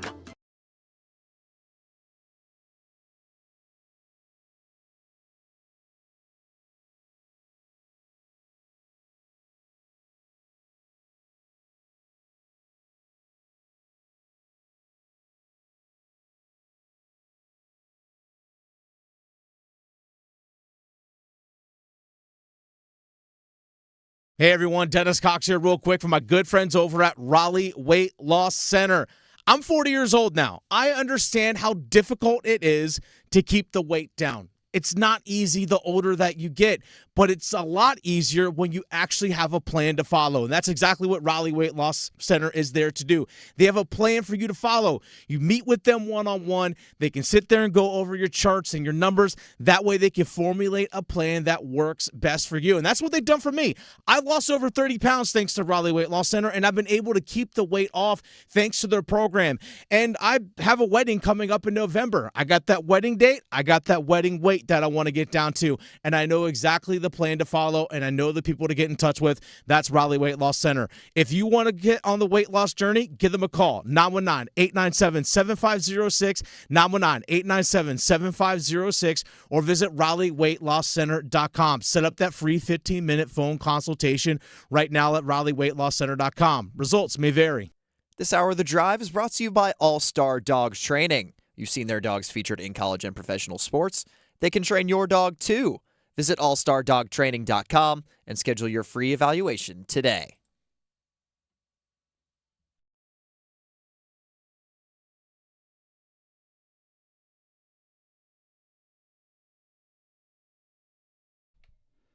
This is The Drive with Tim Donnelly, 99.9 The Fan. It is week 0, everybody. Can we... At a certain point, we just call week 0 week 1 and just not have to sound ridiculous saying week 0? Or how about this? Let's make week 3 week 0 and call this week -3 and really get crazy. Well, I mean, they say the season doesn't really start until the playoffs. So all right. We're on week -16 right now. I was looking at my Delaware Blue Hens schedule. They're in Conference USA. We play a bunch of Tuesday and Wednesday games. Are those weeks 4.5? Do they start in week 5.5? I don't know. Week 0 just seems foolish to me. But it is week 0, and why am I complaining? It means we get real football. It matters. And I would argue that the state Virginia game, the NC State at Virginia game, does not belong in week 0. This is a game, like it's one of the few things that college basketball gets better than college football. Like the conference's most important games have to come when you know which teams are really, really good and which teams aren't. You have to play your non-conference schedule in a way that decides whether you're good or decides whether you're a contender. Then your conference schedule, we know which games are big or not. State Virginia could easily end up being 2 of like the 4 best teams in the ACC. We don't know if they are or not, but they definitely have that potential. They could also be 2 like, non-top 7 teams in the ACC. We don't know. So this is one where I'm going to watch as if this is 2 of the best teams in the ACC. I'm going to watch as if the winner gets a massive boost in all of my season-long expectations, and then I'll look back and it might not be worth anything, right? Or maybe even we're like completely backwards. Remember, it was a what was it? It was a Dublin, Ireland week 0 game when Georgia Tech and Florida State played each other, and Florida State was like 10th in the country, and it's really the first time a lot of people fell in love with Haynes King, now a member of the Carolina Panthers. Georgia Tech won, and they ended up being a solid team that year. But it turns out that win meant absolutely nothing because Florida State was dog awful. They were just terrible. So I wish when they moved the game from Brazil to Charlottesville, they also could have moved the State-Virginia game like to week 9 or something, just so we could know how big of a game it is. But either way, these teams have it is wildly important to their ACC championship game possibilities. So let's talk about it. Specifically, before we talk about the actual game, oh man, how college sports is this? Before we talk about the matchup, we have to talk about which fifth-year player will or will not be eligible and which team is willing and which team is not to bring players back and everything else. NC State did have a player on their roster, does have a player on their roster, who was in that fifth-year 5-for-5 eligibility whirlwind. His name's Jamel Johnson. He is a returning defensive back. And Dave Doran was asked about the status and the ongoing 5-for-5 eligibility cases. So here's Dave Doran talking about Jamel Johnson and everything else that is crazy in college sports. Well, we planned on not having Jamel, right? And so it's not like, oh, my God, what are we going to do? We knew when we added him that it wasn't done. So we've planned for life with and life without. And I still don't know where we're at. I just found out same time you guys did. I haven't talked to our compliance officer yet, and I need to find that out, what this does to us. And is this final or is there another thing coming? I don't know the answers yet. So it's pretty fresh news. But it speaks to where we're at in college football. There's ongoing things with multiple players. I see these guys from the NFL that are getting granted the opportunity to come back and play that have been cut or released from teams. And different times, man. And you just kind of, all right, what can we do today? And what should we do with that information? And how long is that going to be real? And if it changes, do we really want to do that? Do we want to wait and give them a little more time? And so every day we have these conversations and you try to make the best decisions you can. Yeah, there's a lot of confusion there. The good news, and it's I'm not saying good news for the player, but good news for the team is exactly what he led with. They were prepared to go without Jamel Johnson, so they should be able to adjust quickly if he's not there, and obviously getting more talent and putting him onto the roster if he is there, there's no issue there. Back to Dave Doran on his media availability for week 0. It's a yearly tradition. Will NC State win 10 games? Since Dave Doran has taken over, they have not reached 10 wins. They have not reached 10 wins since, I believe, the junior year of Phillip Rivers. So, you can put that timeline in your brain. This year, Dave Doran's a few times postured as if he's pretty darn confident, including during the ACC huddles kind of stop in Raleigh. Yeah, he said it's a matter of when, not if. Exactly. For them to reach 10 games. Mark Richt, the former coach of Georgia and Miami, brought up, if this is the year you win 10 games, and Dave Doran cut him off and said, when which is pretty darn confident. So Dave Doran was asked by the media, what gives him confidence this is the team that can win 10 games? Here's his answer. That's what's funny to me about you guys. Like, you think that I think we're going to lose 8 games or 5 games, or like we think we're going to win every game every year. Like, that's just how we are as coaches. Like, we don't get into a game thinking we're going to lose this one. Every game we think we're going to win. And so when someone asks me that, yeah, of course I believe that. If I didn't, then I wouldn't be a good head coach. And so that is what I think. It's what I've always thought. And what you think in preseason doesn't mean that you're picking the results at the end of the season. We got to earn it, you know. What do I like about this team that gives me confidence? I like the leadership of this team. We have guys on both sides of the football that have words and action. They say the right things and they do the right things. And they know how to communicate with each other. They know how to demand things from each other. And there's multiple layers of it. It's not just leaning on this guy, which I've had to do in years past. There was one alpha, and that was it. And there's a lot of them right now. And so it does give us confidence as coaches that we can walk into almost every position room and point at that guy and say, I need this done, and it's done. And so that gives you confidence as a coach. It's no different when you talk to your staff. If I say something in my staff room, I expect it to get done. You know, if I tell the running back coach or the O-line coach or whoever it is, I need this done, I don't want to have to double check that it happened. Well, that's how it is with our team right now. Like, they're a team of action. And so that gives you as a head coach a lot of confidence. The only issue I have with, and by the way, there's really no issue in him being confident in his team. The only question I have is I don't know if I can recall, and that's not to say it never happened, but I racked my brain pretty hard for it this afternoon. A team that had not done something, right? There was a glass ceiling that they were bashing their head into, and the coach was able to, or a player or anybody was able to, in real time say, this culture is different, it's better, we're going to do it. A lot of times it's once you do it, you look back and you're like, I should have seen the signs, right? A lot of times it's the Ocean's 11 movies where, like, you know, at the end of the movie, they show you how everything is done and you recognize all the super obvious clues that you missed while you were watching the movie because you were too distracted by George Clooney's smirk. And just at the end, you're like, oh man, I should have seen it. I should have been able to notice. That's usually how it is with these, like, no, this team was different. Right? Oh, no, this team, they held each other accountable more. They did, like, he's kind of calling his shot, right? Which I should mention, and she'll actually laugh and appreciate this if she hears it.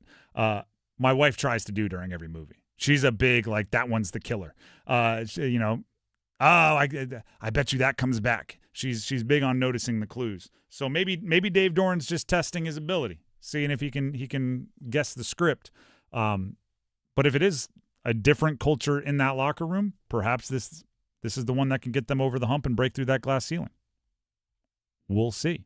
I can tell you this, beating Virginia, I feel a lot more confident about 10 wins than losing to Virginia. And not just because it's, you know, one less opportunity.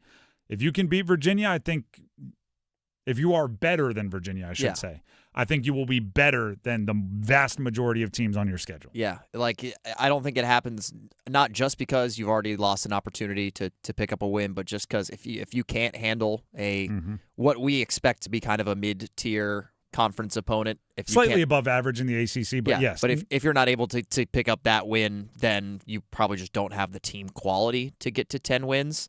And I like the caveat that you added there that if you're better, because I think about the season opening game they played at ECU. I think it was 2022, and they, like, scraped by the skin of their teeth. Probably should have lost the game.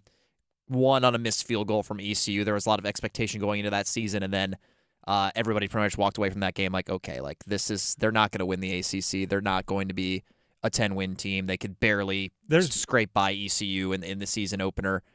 So there is a distinction between just picking up the win and actually being, you know, the better team convincingly on the field on Saturday. There's been a few of those in recent years. I remember watching them against Western Carolina one year, and I want to say it was a double score, like multi-score win, but just late in the game, it was like, this feels way too close for what it should be. It's like them against ECU at home last year. there's been a few of them where it's just like this is too close for as confident as I was. They had a about Northern this team. Illinois game. So, and Virginia's not that, by the way, but I guess I want to emphasize that if you're better than Virginia, you're going to be better than most teams on your schedule, if not vast majority, is because, if you lose but it's fluky and you were obviously the better team, but, some weird things happen, I may still come out like bullish on State. But if you lose and you're not the better team, I think that says a lot about, how difficult it would be to win 8 games, let alone 10. The Drive with Tim Donnelly, 99.9 The Fan. It's almost 5 o'clock, which means it's almost time for the starting 5. Don't go anywhere. Hey, folks, Dennis Cox here real quick for Loan Pronto. If you have a 2%, 3%, or 4% mortgage rate, don't refinance it. You don't have to, but you can still get cash out of your home.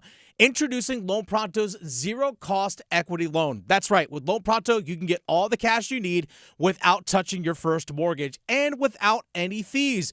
One local homeowner just got $100,000. They paid off all their credit cards, paid off their existing HELOC, remodeled the kitchen, and saved over $1,500 per month. It gets better. There's no hard credit pull up front, usually no appraisal, no long drawn-out bank process. And listen, no closing costs. You may even be able to skip your next 2 house payments. Call Loan Pronto now. Leave your low-rate mortgage intact, but get the cash you need in as little as 2 weeks without paying closing cost.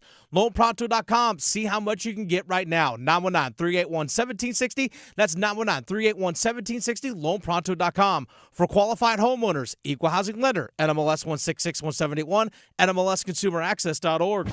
Hey, Carolina Panthers fans, it's Dennis Cox from 99.9 The Fan. For all the inside information on your team, join me and my co-host, WREL TV's Chris Lee, for our podcast, Panthers Playbook, presented by Wake Orthopedics. In every episode, we'll keep you up to date on your Panthers, and we'll do it with access only we can provide. Locker room insight, exclusive interviews, and in-depth looks from training camp as the regular season approaches. Follow and subscribe to Panthers Playbook wherever you discover your favorite podcasts or watch on YouTube.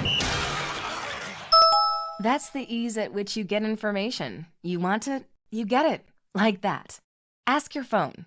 Group chat. Smartphone.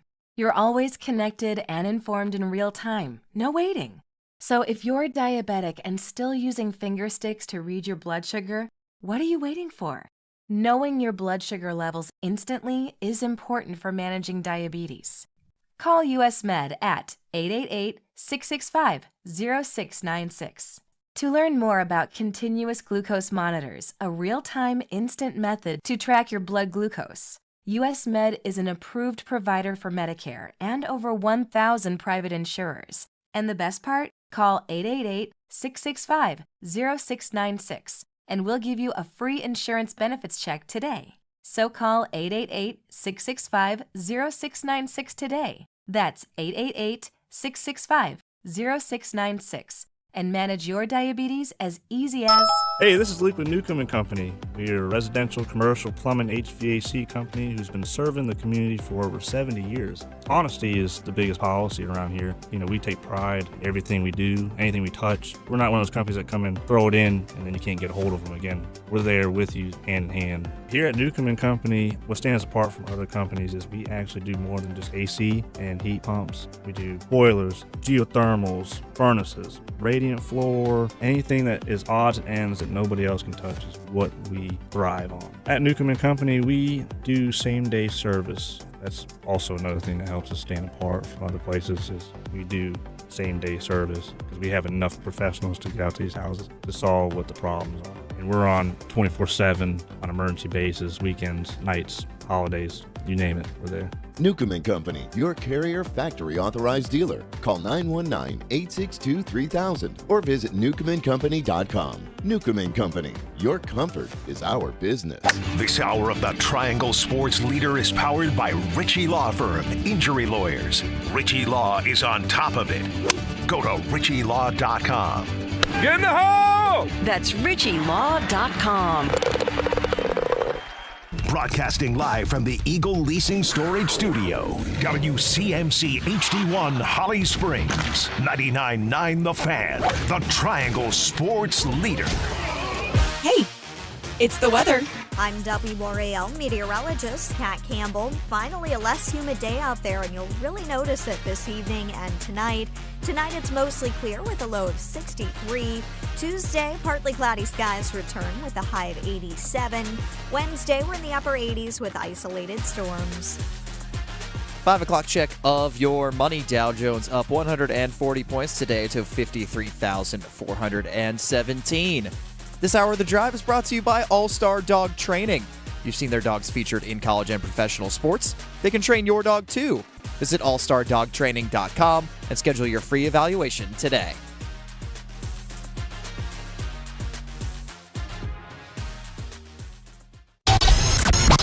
It's 5 o'clock.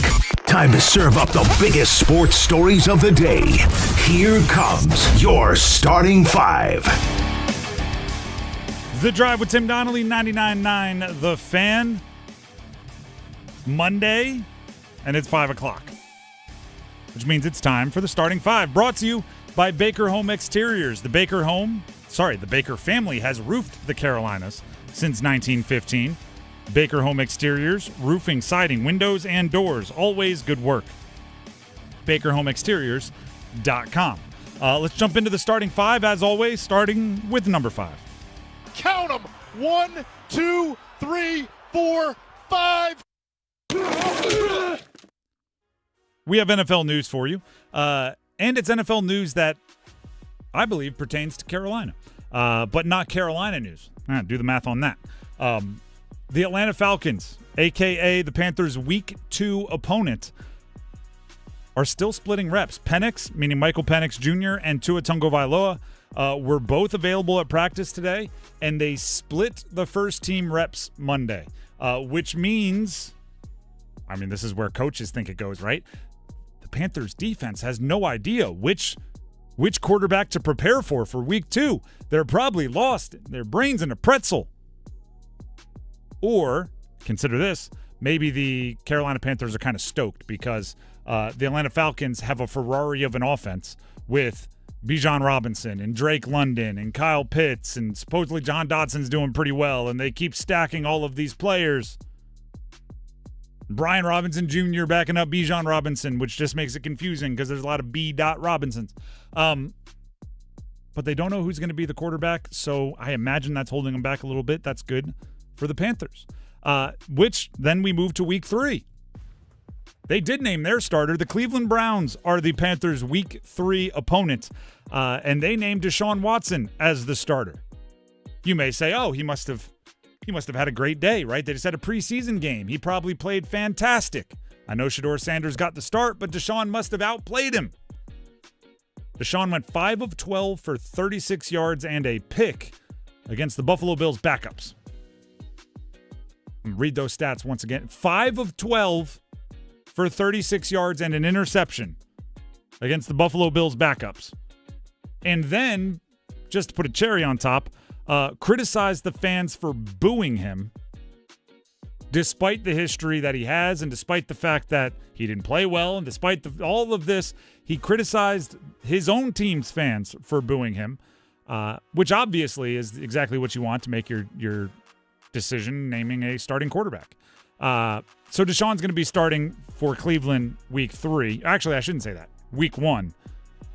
We'll see if he's starting Week 3 when the Panthers go to Cleveland, but that's 2 of your first 3 opponents in the NFL. We're not that far out from the season starting, and 2 of the 3 either don't know who's going to be their starting quarterback or made a completely baffling decision that I'm sure even their own fans wish they would pretend they still didn't know who the starting quarterback was. So it's got to be setting the Panthers up to start their season well. They do play Chicago Week 1. We know who their quarterback's going to be. It's going to be Caleb Williams. But 2 and 3, Week 2 and Week 3, chaos ensues. You win Week 2, you win Week 3. I think they catch the Lions Week 4. It's Sunday Night Football. Then a bye week. If you go into the bye week 2-2, I think you'll actually have momentum. I think they're going to be 3-1. If you go in 3-1, I think people are saying, I told you the Panthers were going to be good, when nobody told you the Panthers. I'm telling you that right now. I've been saying this whole... Do you think they're good, or do you think they're 3-1? I think they're going to go 11-6 this year. I have not heard this. I've been saying this the whole time. 11-6? Yeah. Went 8-9 last year and got better this year. Did they? Yeah.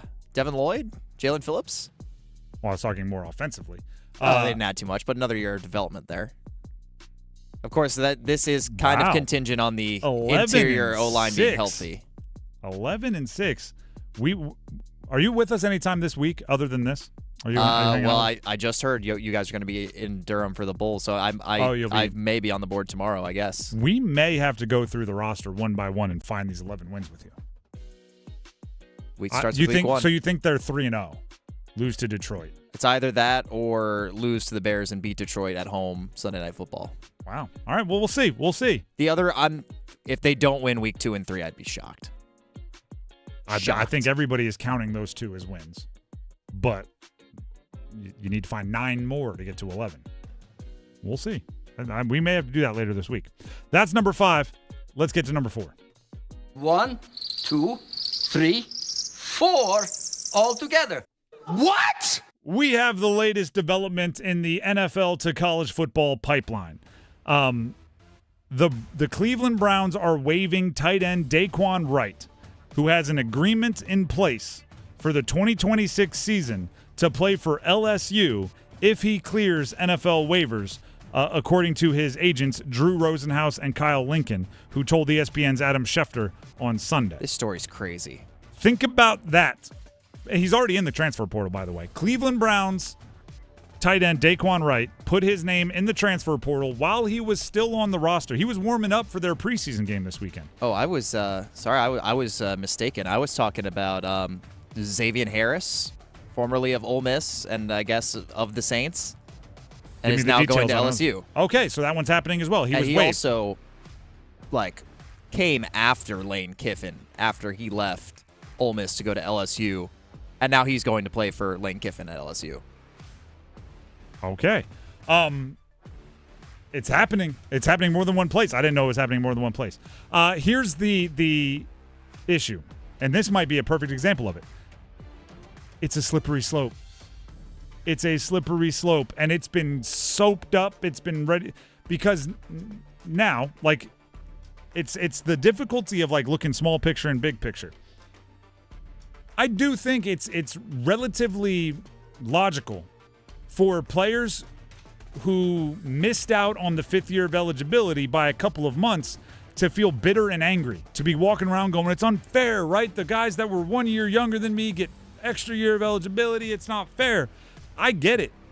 But we have now set a precedent where if something is unfair or deemed unfair, you can now go from an NFL field on a Sunday to a college football field a week later. And that's a dangerous precedent to set because how unfair does it have to be? If I take you to court, are you gonna fold because it's happened in the past? Nobody can give me this answer, right? Because now the latest legal jargon is everybody's making a big deal out of it. It's a very specific case, right? It is just this year. It is just these people. It is just this. And I'm going well, why? Right? Because the Harris, Wright, these players that are going to go join LSU, guess what? They played college football before the rule changed. The rule changed after they exhausted their eligibility, so they're saying it's unfair. I want the rule to apply to me. Well, guess what? I also played college football before the rule changed.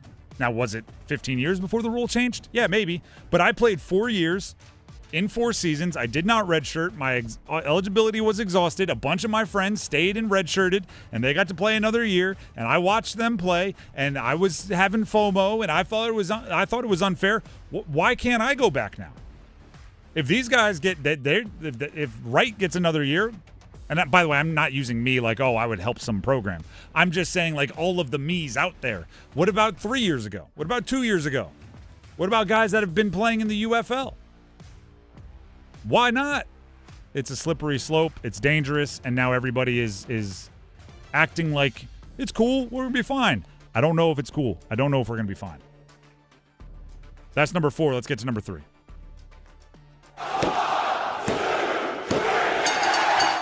UNC taking its time. Lopez to the end zone. He's got ship. Touchdown, Carolina.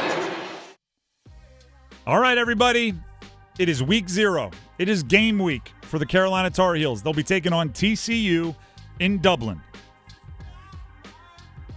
We get to see relatively early if year 2 is going to be different than year 1 for the Carolina Tar Heels, meaning year 2 of the Bill Belichick era is going to be different than year 1. And for a whole host of reasons, it better be different. It better be really different. I thought it was, by the way, I didn't think this ahead of time, right? I gave Bill Belichick a lot of hype, and I thought that the pitch of playing for that coaching staff would be more attractive to players than it ended up being. So I'll admit I was wrong last year with Carolina. But in hindsight, one of the biggest mistakes they made was scheduling that TCU game in week 1 of year 1 for the Belichick era. Because it was Monday night. There were no other games on. NFL hadn't started yet. It was treated almost like a playoff game or something. It was a big deal. The hype and buildup was crazy.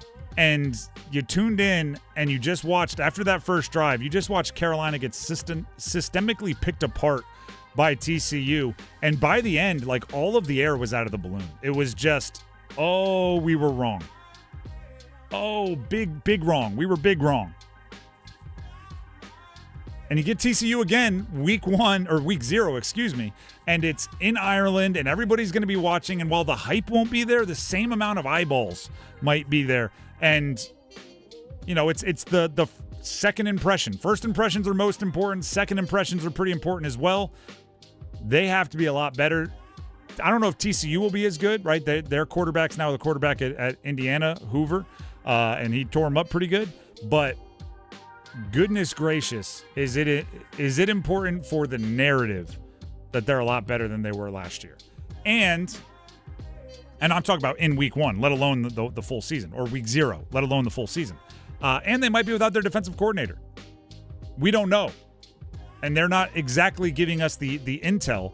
And we'll talk about that a little bit later on in the show. But Steve Belichick out on medical leave, still a up in the air question. We'll play the audio of Bill Belichick addressing it, or maybe more importantly, not addressing it later on. That's number 3. How about number 2? Just the two of us. Snap to Wilson up the middle, and he slices in, touchdown. 4:01 to play as Will Wilson runs in another score to make it 38-32, pending the PAT. In I would say more important to the conference game, because it's 2 conference ACC opponents. NC State will be in Charlottesville taking on UVA this weekend. Week 0. Now, we'll get into, and we did a little bit of it in the Monday Soundoff portion, but we have a full week to break down individual matchups, player on player, position group on position group. The way I've been talking about it early in the week, right, the real big picture is this is one of those games that you might not recognize how important it is. Remember last year, State wasn't in it, but UVA was one above it. There's the 5-way tie for the ACC championship, second team, right? It was UVA, and there was Pitt, there was Miami, there was Duke. There were all these teams that were tied, and obviously Duke ended up getting in, and they won the ACC championship. But there's a world where, win or lose, State looks back at week 0 against UVA, and that ends up being the difference. Right? If they win, maybe that pushes them into the ACC championship. Or if they win, maybe that pushes them into a 10-win season, which has been the glass ceiling that they haven't been able to break through. Or vice versa. Can you imagine a sloppy week 0 against Virginia? You lose, and you don't really feel like you should. Right? You feel like you probably were the better team, but it was transfers or new players, and it's sloppy, and it's their house, and you lose by a little bit, and then you end up winning 9 games this year, and you had the opportunity to get that big metaphorical gorilla off of your back and off of Dave Doran's back, but a sloppy week 0 held you back. Or, like, by the way, UVA is having these same thoughts, right? UVA might be looking at an ACC schedule and saying, all right, we got NC State first. That might end up being like a resume-building win for them. Or a loss to a team that, they're battling for in positions in the conference later on. Because remember this, right? I'm just trying to emphasize that the stakes on this game are significantly higher than you might think, and significantly higher than most teams' schedule in Week 0. Consider this. You get an automatic college football playoff berth if you win the ACC this year. Automatic. And obviously, you decide who makes the ACC championship game, barring tiebreakers and things, by how well you play in your conference. So, say State, looking at their schedule, and their schedule is not a gauntlet by any stretch. Say they beat Virginia and then they lose to Vanderbilt, right? Or maybe they even have a real strange one against App State or whatever. If you beat Virginia, you still control your destiny in conference. So the conference games become really important, especially, I believe Virginia, while I don't think they are the best team in the conference, I think they'll be solid. I think they were solid last year, and they have some structures in place now that will raise their floor a bit. And you're on the road at their house. It's a really, really important game for NC State. And I hate to say this, but I think State fans, say it about themselves more than anything. They do have a history of kind of like making you lose all hope early and then turning it on and winning 5 of their last 6 or something like that to build momentum going into the following year. At a certain point, you have to start fast. And Virginia's an opportunity to do that. Let's move on. That's number 2. Let's get to number 1.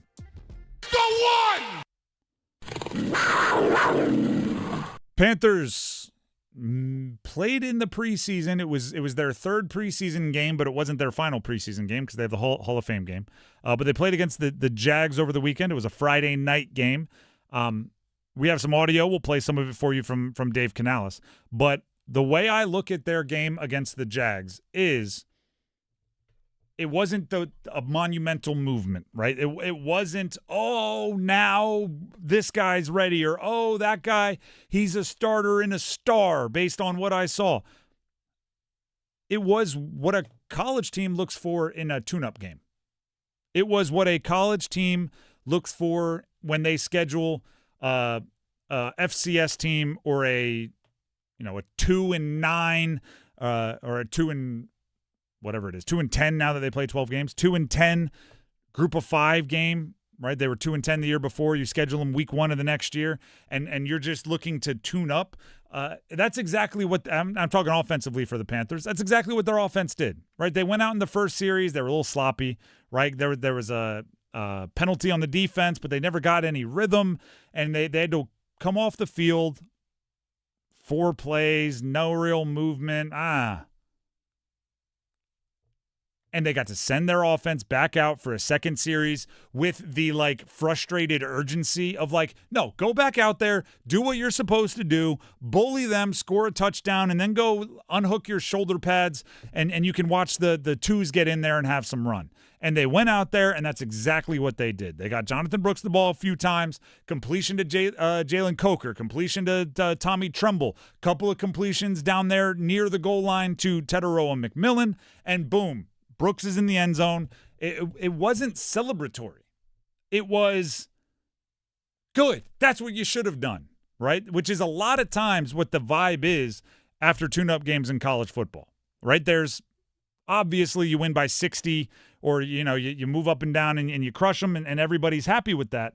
But then there's also the versions where at halftime you're only up 10 and you get yelled at. And you go back out there and you end up winning the game by 35, by 40, and your backups play the whole fourth quarter.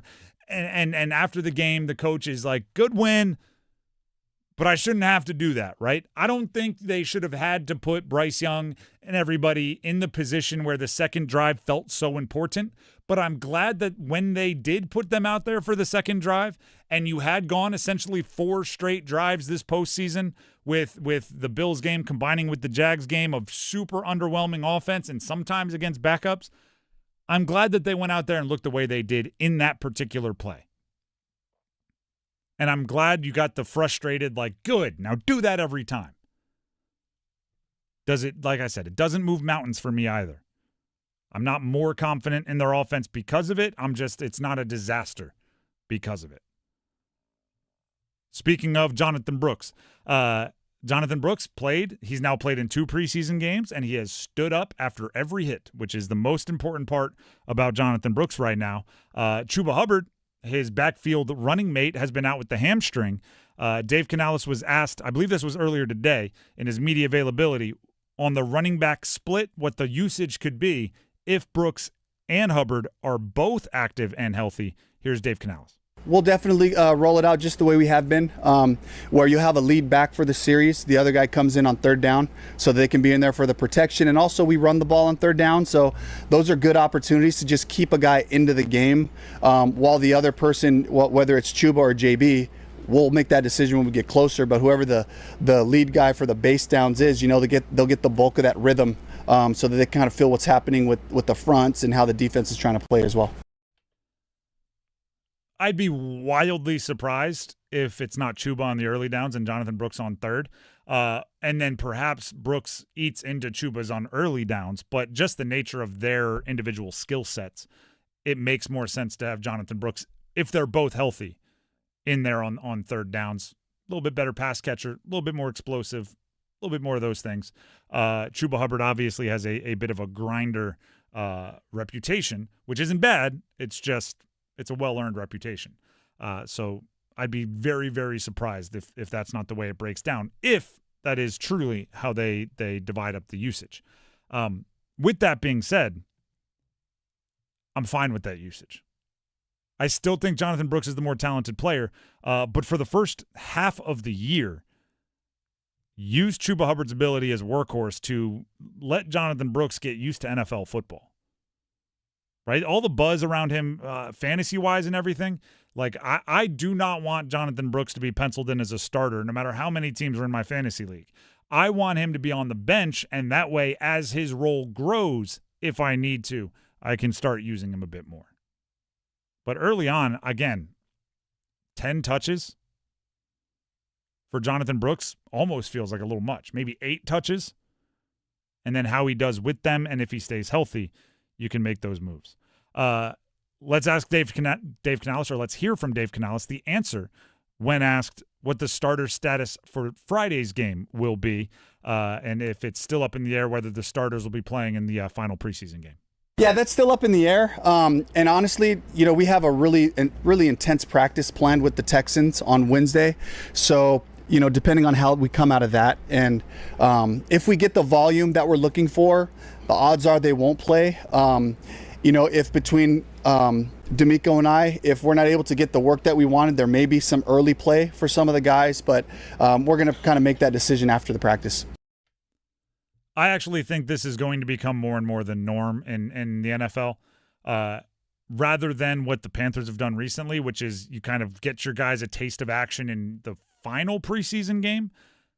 I think it's going to be you play the first 2 and then rest for the third, which, I mean, with the game off, the week off between the preseason and the regular season, you can essentially get yourself like 3 weeks of rest between the preseason and regular season to get as healthy as possible while still getting game reps against other teams.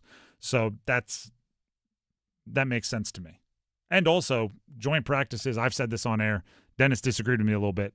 If I were a coach and you offered me a joint practice or a preseason game, I'm taking joint practice every time. I know I'm getting what I want out of the joint practice because I can schedule it. Preseason, you just don't know how that's going to go. The Drive with Tim Donnelly, 99.9 The Fan. That is the starting 5, brought to you by Baker Home Exteriors. For roofing, siding, windows, and doors, trust the team that has been doing good work for over 100 years. Baker Home Exteriors. roofing the Carolinas since 1915. BakerHomeExteriors.com. We need numbers game contestants. We have a $25 Autobell car wash gift card. Yeah, get yourself looking spiffy. Get your car all shiny and new. If you want a $25 Autobell car wash gift card, you got to win the numbers game. Call in now, 919-860-5326. We've had a good run of numbers games. Keep it hot. Get a couple perfect scores in there this week. 919-860-5326 for your chance to compete in the numbers game and win a $25 Autobell car wash gift card. Numbers game coming up next. Hey everyone, Dennis Cox here real quick for my friends over at Law Tigers. One of the things about a motorcycle rider that you always have to make sure you're aware of, it's the weather. It's the weather. You never know, especially here in the state of North Carolina in the summertime, you never know when that afternoon thunderstorm is just going to pop up. Those afternoon thunderstorms here in the state of North Carolina, they pop up, it seems like, every single afternoon. Well, as a motorcycle rider, make sure you understand that. But also, make sure you have an out. If you know the weather might turn sour, make sure you have a parking garage that you can get to. Make sure that you maybe have an underpass that you can park underneath, somewhere where you can get shelter and stay out of the bad weather. But if you're ever injured in a motorcycle accident, make sure you contact Law Tigers at 1-800-LAW-TIGERS even before you get in touch with the insurance company. Your case evaluation is always free, and you don't pay a dime until your case settles. So give them a call, 1-800-LAW-TIGERS, North Carolina's motorcycle lawyers. Law Tigers is a network of independent law firms who are members of the American Association of Motorcycle Injury Lawyers. Law Tigers is not a law firm. Adam. I'm Adam Gold, and I'm there. Tim. I'm Tim Donnelly, and I'm there. Dennis. I'm Dennis Cox, and I'm there. Victoria. I'm Victoria Bodenecker, and I'm there. Paul. I'm Paul Ihander, and I'm there too. You'll find them all here on the brand new 99.9 The Fan app. To work, to school, the beach, the mountains, the arena, take The Fan with you wherever you go. Available for Apple iPhone and Android phones. Download the 99.9 The Fan app today. A lot has changed since 1915. The way the Baker family treats people hasn't. They've roofed the Carolinas for over 100 years. The motto puts it plainly: we shall do good work, at a profit if we can, at a loss if we must, but always good work. Trust the team that's kept that promise for generations. Baker Home Exteriors, always good work. Visit BakerHomeExteriors.com. You've got rhythm. Your heart's got rhythm. Then one day your rhythm's off, and you've got AFib, atrial fibrillation. The good news is you've also got an AFib center, where specialists in AFib have multiple treatment options for you. Want more good news? Most of them are minimally invasive. Learn more at wakemed.org. And what do you say you and your heart get the band back together? If there's one thing you can count on, it's 24/7 protection when you bundle home and auto insurance with Progressive. And if there's two things you can count on, it's your smoke detector battery dying at 3 a.m. Not 3 p.m. on a Saturday when you have nothing going on, but in the middle of the night when you're fast asleep. Oh, come on! Get 24/7 protection when you bundle home and auto with Progressive. Just one more thing you can count on. Progressive Casualty Insurance Company, affiliates, and third-party insurers. Not available in all states or situations.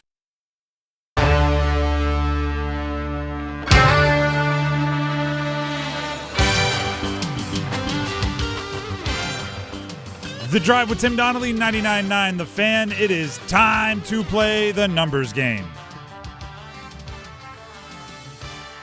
Prize for today, $25 Autobell car wash gift card. The contestants for today are Hunter in Raleigh and Brett in Raleigh. We'll be battling it out with jersey number trivia. But before we can do that, they have to figure out who's going to go first. So we'll bring each of them onto the show, ask them the same question. Max will be the judge. He'll pick his favorite answer. And that person will get to go first. And we'll go from there. We'll start with Hunter in Raleigh. Hunter, can you hear me? I can hear you. All right, perfect. It is a Monday, which means the weekend just wrapped up. What was the highlight of your weekend? But because we're a sports show, make sure it is sports related. Seeing the Panthers get a win over the Jaguars. All right, Panthers win. Any follow-ups there, Max? All right. Let's go to Brett in Raleigh. Brett, can you hear me? Yes, sir.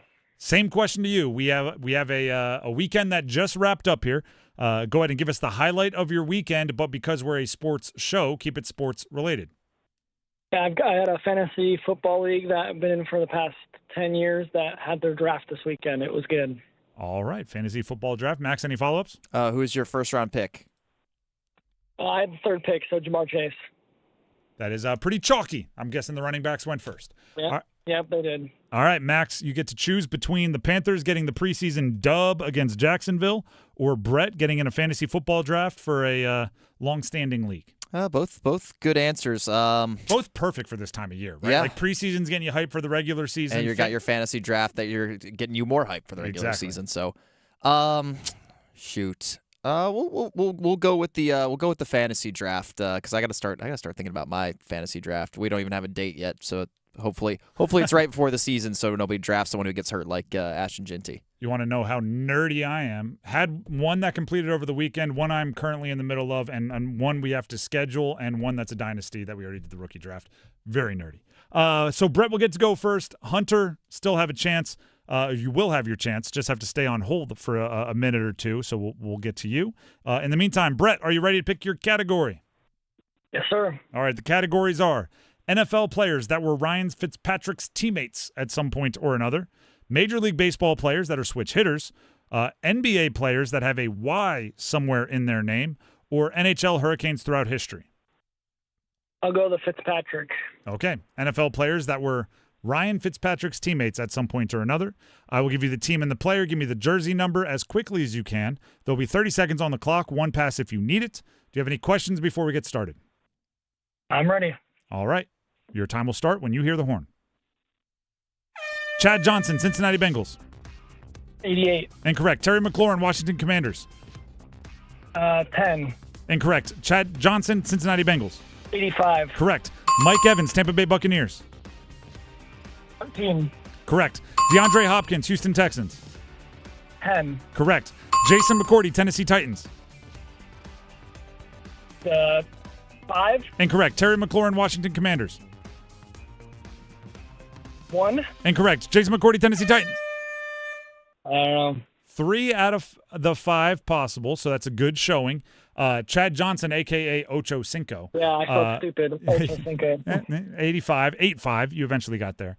Terry McLaurin wears 17, so 10 was the right ballpark, just didn't quite get there. Mike Evans, 13 you got. DeAndre Hopkins, 10 you got. Jason McCourty, number 30. It's tough when there's twins. Although I don't think both of them played for Tennessee. I think only one played for Tennessee. Yeah. 3 out of 5 is the number to beat. Stay on the line. We'll see if it holds up, all right? That brings us to Hunter and Raleigh. Hunter, can you hear me? I can hear you. All right, perfect. Are you ready to pick a category? Yep. All right, the categories remaining for you are Major League Baseball players that are switch hitters, NBA players that have a Y in their name somewhere, or NHL Hurricanes only? NBA. NBA? All right, all of these players have a Y in either their first or last name. I will give you the team and the player. Give me the jersey number as quickly as you can. There'll be 30 seconds on the clock, one pass if you need it. Do you have any questions before we get started? No. All right. Your time will start when you hear the horn. Tyler Hero, Miami Heat. 14. Correct. Dylan Harper, San Antonio Spurs. 2. Correct. Peyton Watson, Denver Nuggets. Pass. Kobe White, Charlotte Hornets. 1. Incorrect. Tyrese Maxey, Philadelphia 76ers. 1. Incorrect. Peyton Watson, Denver Nuggets. 14. Incorrect. Kobe White, Charlotte Hornets. 3. Correct. Tyrese Maxey, Philadelphia 76ers. 2. Incorrect, but you were in the right ballpark. Unfortunately for you, that is a 3 out of 10, which is a solid score, but it's a tie. 3 out of 5. 3 out of 5. What'd I say? 3 out of 4? 3 out of 5. The 3 is the important part there because that's the tie, and tie goes to whoever goes first. So unfortunately, you're not the winner, but hopefully you had some fun. Thank you. Thank you. The answers, Tyrese Maxey 0, Kobe White 3, Peyton Watson 8, Dylan Harper 2, Tyler Hero 14. I really wanted to say Peyton Wilson there. Just my brain was jumping there. You're in NC State football mode. Peyton or Steelers, you never know. But Peyton Watson was the name there, and that means Brett is the winner. Brett, congratulations. Thank you. That is a $25 Autobell Car Wash gift card coming your way, and hopefully a fantasy football victory this season as well for you with the draft that took place over the weekend. Thank you. Thank you. All right, stay on the line, and Max will grab the info he needs to make sure you get your prize. Seriously, everybody, if you want some fantasy football, I'm not even pretending like I'm an expert. I do play it quite often, and I take it quite serious. But you can ask me questions. I'll answer. You can send them to me on Twitter at Donnelly Sports. I take absolutely no accountability if it's terrible advice and I tell you to draft the wrong person. And my number one fantasy football advice always is take the guys you like rooting for as long as it makes sense, right? Don't reach like 10 rounds to get your favorite player, but don't be afraid to go off of what the recommended like ESPN or Yahoo rankings are to grab your guy 5 picks earlier, 10 picks earlier. Right? It's when Panther fans come up to me and say, "Are there any Panthers I should be drafting?" I go, if you care about the Panthers enough to ask me that question, you absolutely can find a Panther to draft somewhere. If you play in a league with kickers, grab the kicker. If you play in a league where you have gigantic benches and you have 10 players on the bench, yeah, grab a couple guys and just see if it works out that way. There was a fan. I don't even know what happened to this league.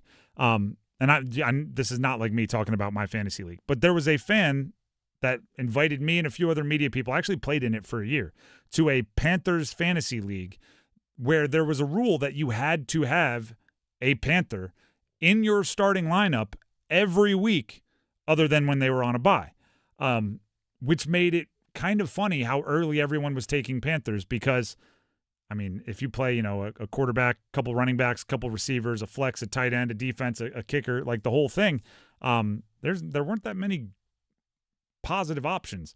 So if you didn't want to get caught starting basically like a kick returner at wide receiver, you had to draft somebody early. I ended up trading away a pretty good running back. I forget who it was. Maybe Javonte Williams. This was a couple years ago. But I believe I traded away a pretty good running back for the kicker that the Panthers had that year, because then I knew I could just start him every single week and it would be a good point scorer. So it was a really, really weird league. But my point is, make the rules to have the most fun, pick the players to have the most fun, ask the people to be in your league to have the most fun. I hate when people are like, I hate this guy in my fantasy league. I'm like, does everybody hate him? Because it sounds like, unless it's like your brother-in-law or something and you can't really cut him loose, right? Do it for enjoyment. It's supposed to be fun. The Drive with Tim Donnelly, 99.9 The Fan. Don't forget to subscribe to our YouTube channel, 99.9 The Fan. Jump in the comment section, like, subscribe, the whole thing. We'd greatly appreciate it. Before we move on, and we're going to talk a little Carolina TCU action to round out the show, and we have Panther Talk coming up at 6. But before we can do any of that, Tim Donnelly here for Maynard Service Company. Heating, cooling, plumbing, electrical work. We're coming up on the part of the calendar in North Carolina, we all know it, where, I mean, on a Monday you might be running the air conditioner because it's 100 degrees outside, or at least it feels like it. By Thursday, you're running the heater because it's snowing outside, or at least it feels like it. You might have all your friends coming over to watch some football, which means the plumbing's going to be tested. You might have a space heater running, which means the electrical's going to be tested. Maynard Service Company needs to be saved in your phone. If you're going to be that much of a tester on your heating, cooling, plumbing, and electrical, well, if just in case somebody, something, a part of your house fails the test, you need to have Maynard Service Company on call, or at least saved in your phone. Heating systems, cooling, plumbing, electric, whatever it is, they have expert technicians that are constantly being trained in the latest equipment to come out and fix your home. The number, 919-361-0993. Put it in your phone now so you're not scrambling when the moment becomes urgent. 919-361-0993, or visit them online at MaynorServices.com. MAYNOR Services.com. Let them know you heard about it from me, Tim, right here on 99.9 The Fan. When we come back, Bill Belichick era, year 2, starts Saturday. UNC-TCU. We preview next. The NFL kicks off September 9th. There goes Tommy down the right sideline across midfield. Tommy Tremble with the thunder. Touchdown! Touchdown! Chicago has caught a touchdown pass 99.9 The Fan, the Triangle Sports leader. Bryce Magic is real, and Coker has played the game of his life. Presented by Fairway Green and Wake Med. Gotta love it. I'm Galen, co-founder of Brooklyn SolarWorks. With my Chase Inc. Business Premier Card, I get unlimited 2.5% cash back on purchases of $5,000 or more. So everything we buy to run our solar business gives us cash back that we put back into the neighborhood, donating solar panels to community gardens. Chase Inc. Cash back built for every business. Find the right card at chase.com/inc. Real business owner compensated for their participation. Cards issued by JPMorgan Chase Bank and a member FDIC, subject to credit approval. Terms apply. T-Mobile is launching something no other wireless network offers. Introducing Nothing. Pay nothing today and walk out of the store with a new phone. What did he say? Nothing. You definitely said something about nothing. Exactly. Go to T-Mobile, pay nothing up front, and leave with a new phone. Wait, nothing rules. She gets it. Hey, thanks for nothing. For the first time ever, switch to T-Mobile, pay nothing. No taxes, no fees, no money down. And walk out with a new phone. There are 250 reasons to choose T-Mobile, and now nothing is holding you back. On eligible devices with qualifying credit plan and 36-month financing. Get in the zone, AutoZone. Welcome to AutoZone. What are you working on today? Truck started slow. Battery might be toast. Slow starts are the first sign of heat damage to your battery. We'll test it, no charge. Thanks. And if it is dead? We'll set you up with a new, fully warranted battery, some up to 5 years, and we'll recycle the old one. Thanks for the rundown. Lead the way. Get free battery testing, charging, and recycling at AutoZone. Get in the zone, AutoZone. Restrictions apply. This hour of The Drive is brought to you by Law Tigers. Injured in a motorcycle accident? Call Law Tigers before you call your insurance company. Case evaluations are always free, and you don't pay a dime until your case settles. Law Tigers, North Carolina's motorcycle lawyers.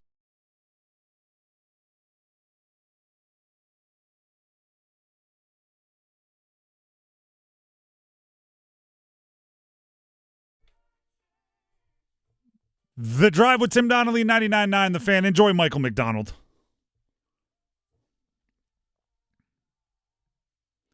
It's becoming like part of the show. It used to be like, I just feel like we've had Max producing a lot recently.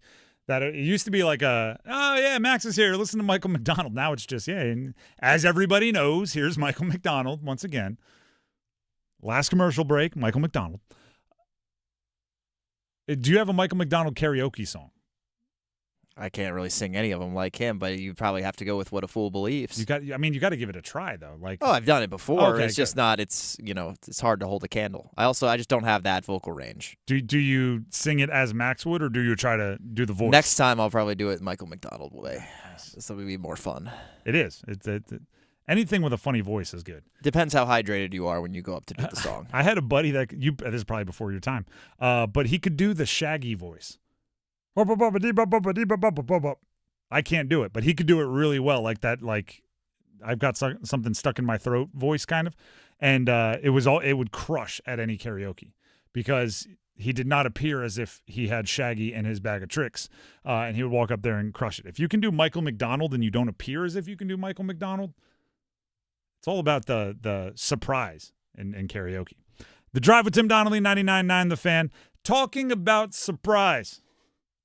That's a transition. That's a segue here in the business. Maybe the entire year one of Bill Belichick in Carolina was just the setup, right? It was just walking up on stage as if you're a little nerdy, maybe not that musical, but in the back of your head, you're about to light a song on fire. Maybe Carolina was just bait and switch, right? We don't know. The Bill Belichick thing doesn't work in college. Oh. And they knew once they got it cranking, people aren't going to know what hits them. They play TCU this Saturday. And there are X's and O's and schematic things and new players in, and Billy Edwards is starting. And who's the running back? Ben Hall, by the way, named a captain today. I assume that means he's going to be a big part of the offense. There's a lot of that going on. But really, it's how much did the distractions of the offseason impact things? How much, and there's a multitude of different distractions, right? I can't tell you. I mean, literally, It might not be a number that I can count. How many times people have asked me if Bill Belichick's on the hot seat? Did that prevent them from bringing in the type of talent they need to bring in for this year? Because obviously, if you're somebody who has multiple years of eligibility and you're not going to a place thinking this is a one-year stop, you want to know the coach that brings you in is going to be around. Michael Lombardi, as of, I believe, this Wednesday, it'll be a month since Michael Lombardi was put on paid administrative leave. Does that impact things? I would argue not much for this year because he'd already put together the entire roster. But the longer he's out, just the more questions, the more of a distraction it can become. Or, by the way, I'm not saying the longer he's out like he's going to come back, the longer it's up in the air, right? You can move on from him, but then that'll be finality in the situation as well. Max, is somebody like roasting somebody online? You're smiling quite a bit looking at the camera. Yeah, just the funny stuff on Twitter, and then people in the group chat. Just because the tournament ended this weekend doesn't mean the group chat did. So, all right, that makes sense. The other thing is, and that's probably a good time to take a break and check up on Max's golf, because I like to put a barrier between the Michael Lombardi situation and the Steve Belichick situation, because while they seem similar, they're really not. Michael Lombardi is paid administrative leave. There's HR complaints. That's really all the details we have, or an HR complaint. That's really all the detail we have. Steve Belichick, it's medical leave, and we don't know how serious. We don't know the expectation for when he's going to return, but it's very different than a paid administrative leave. Let's see if Bill Belichick gave any updates. He was asked about updates on Steve Belichick, the defensive coordinator, and he had this interaction with the media. Yeah, no updates. Do you plan then to call plays, and what is that process going to look like for you guys here now in a few days? Yeah, I'm not really going to talk about that situation. We'll work it out. We're looking at it. Listen, you knew Bill Belichick wasn't about to spill secrets. He wasn't about to say, well, we're not going to have him back for a month, and in the meantime, I'll be calling plays with the help of this guy. You knew it wasn't going to happen. I imagine we'll know when Steve Belichick might be back, when he's back. And as long as he is not back, we're not going to have timelines. Now, more updates from Bill Belichick. He was asked about the play calling once again. That was kind of the follow-up there. Obviously, Bill Belichick is comfortable calling defensive plays, and he says as much right here. As head coach, I've called plays on offense, defense, and the kicking game. But we have a really good staff. I have a lot of confidence in them. But if I need to do anything, I feel confident in doing it. Yep. Now, to be honest, I can recall defenses that he called. I can recall defenses that he's designed. I would love, just for my own interest, just for my curiosity, I would love to see Bill Belichick call offensive plays. He will not be doing that because Bobby Petrino will be calling plays. That's why he is brought in. But I just, to catch a crook, you got to think like a crook. I would love to know, to beat a defense, you got to think like a defensive coordinator, and he's a great defensive mind. I would love to see what offensive play calls he would make. But I do expect him to call defensive plays. If Steve Belichick isn't there, why wouldn't you go to Bill Belichick? As confident as he is in his staff, and he has another son on the staff, Brian Belichick, coaching safeties. I just think you go to Bill Belichick if you need to, especially with how important this season is and how important the early part of this season is. One of the themes, right? We're talking big picture stuff here. There's plenty of time this week to get into the nitty-gritty of the Week 0 matchups. But one of the themes that you hear from Bill Belichick and his staff constantly, are how much further ahead they are in their development and their team being assembled and everything else, chemistry, at this point this year than they were at the same point last year. Here's Bill Belichick emphasizing that once again. Oh, yeah, without a doubt. But, yeah. It's way different than last year. Last year, half our starters showed up in,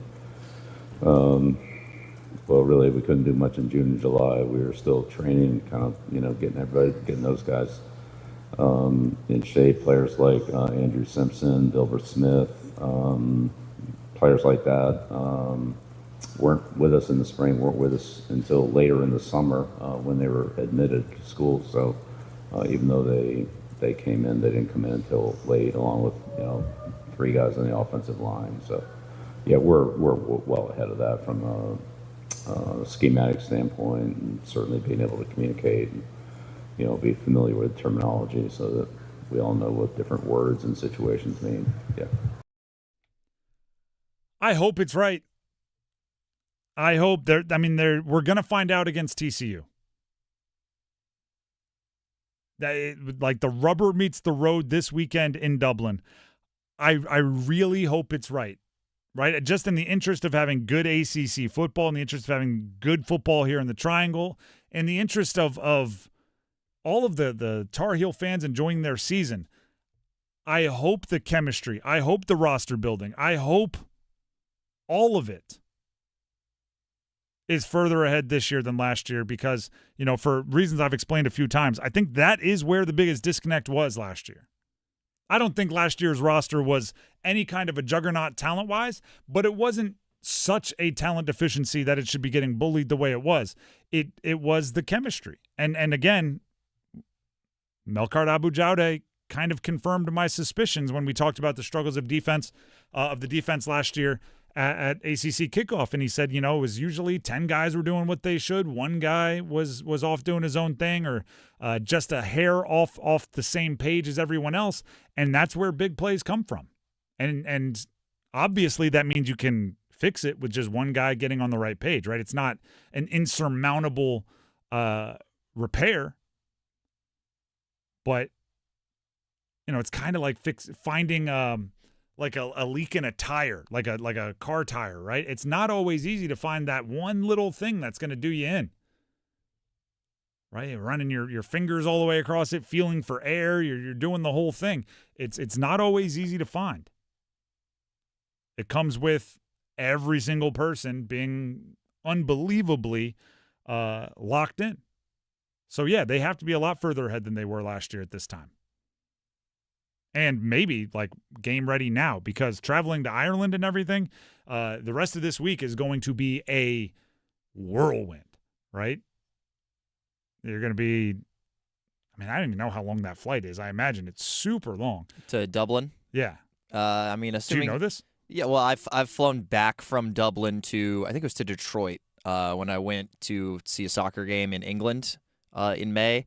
It's like 7 hours, 7.5. Okay. It depends where they go because I don't know if they have direct from RDU. But I'm assuming they have a charter that'll be bananas for them, right? They'll be having space and everything. I'll give you a quick story of how I thought, this is going to open some people's eyes a little bit.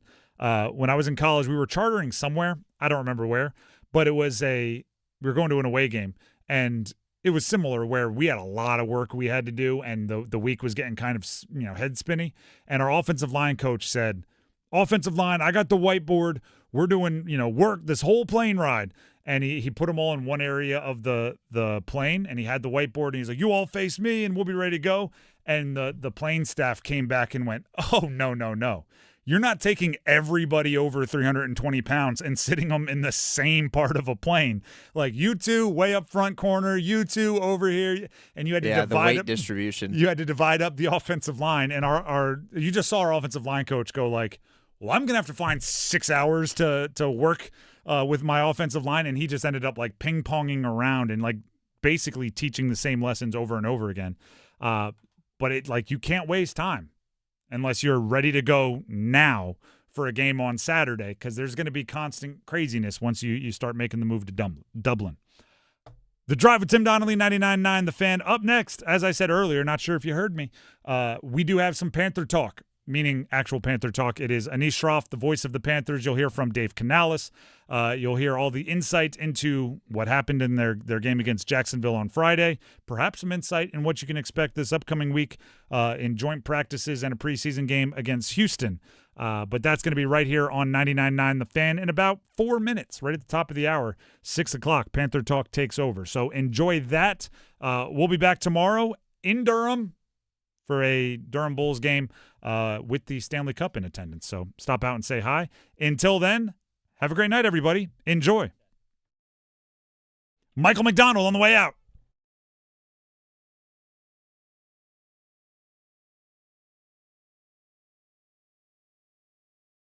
Listen every afternoon for The Drive with Tim Donnelly. Football is back. NFL preseason is back, and the excitement is there. The Panthers looked great in the Hall of Fame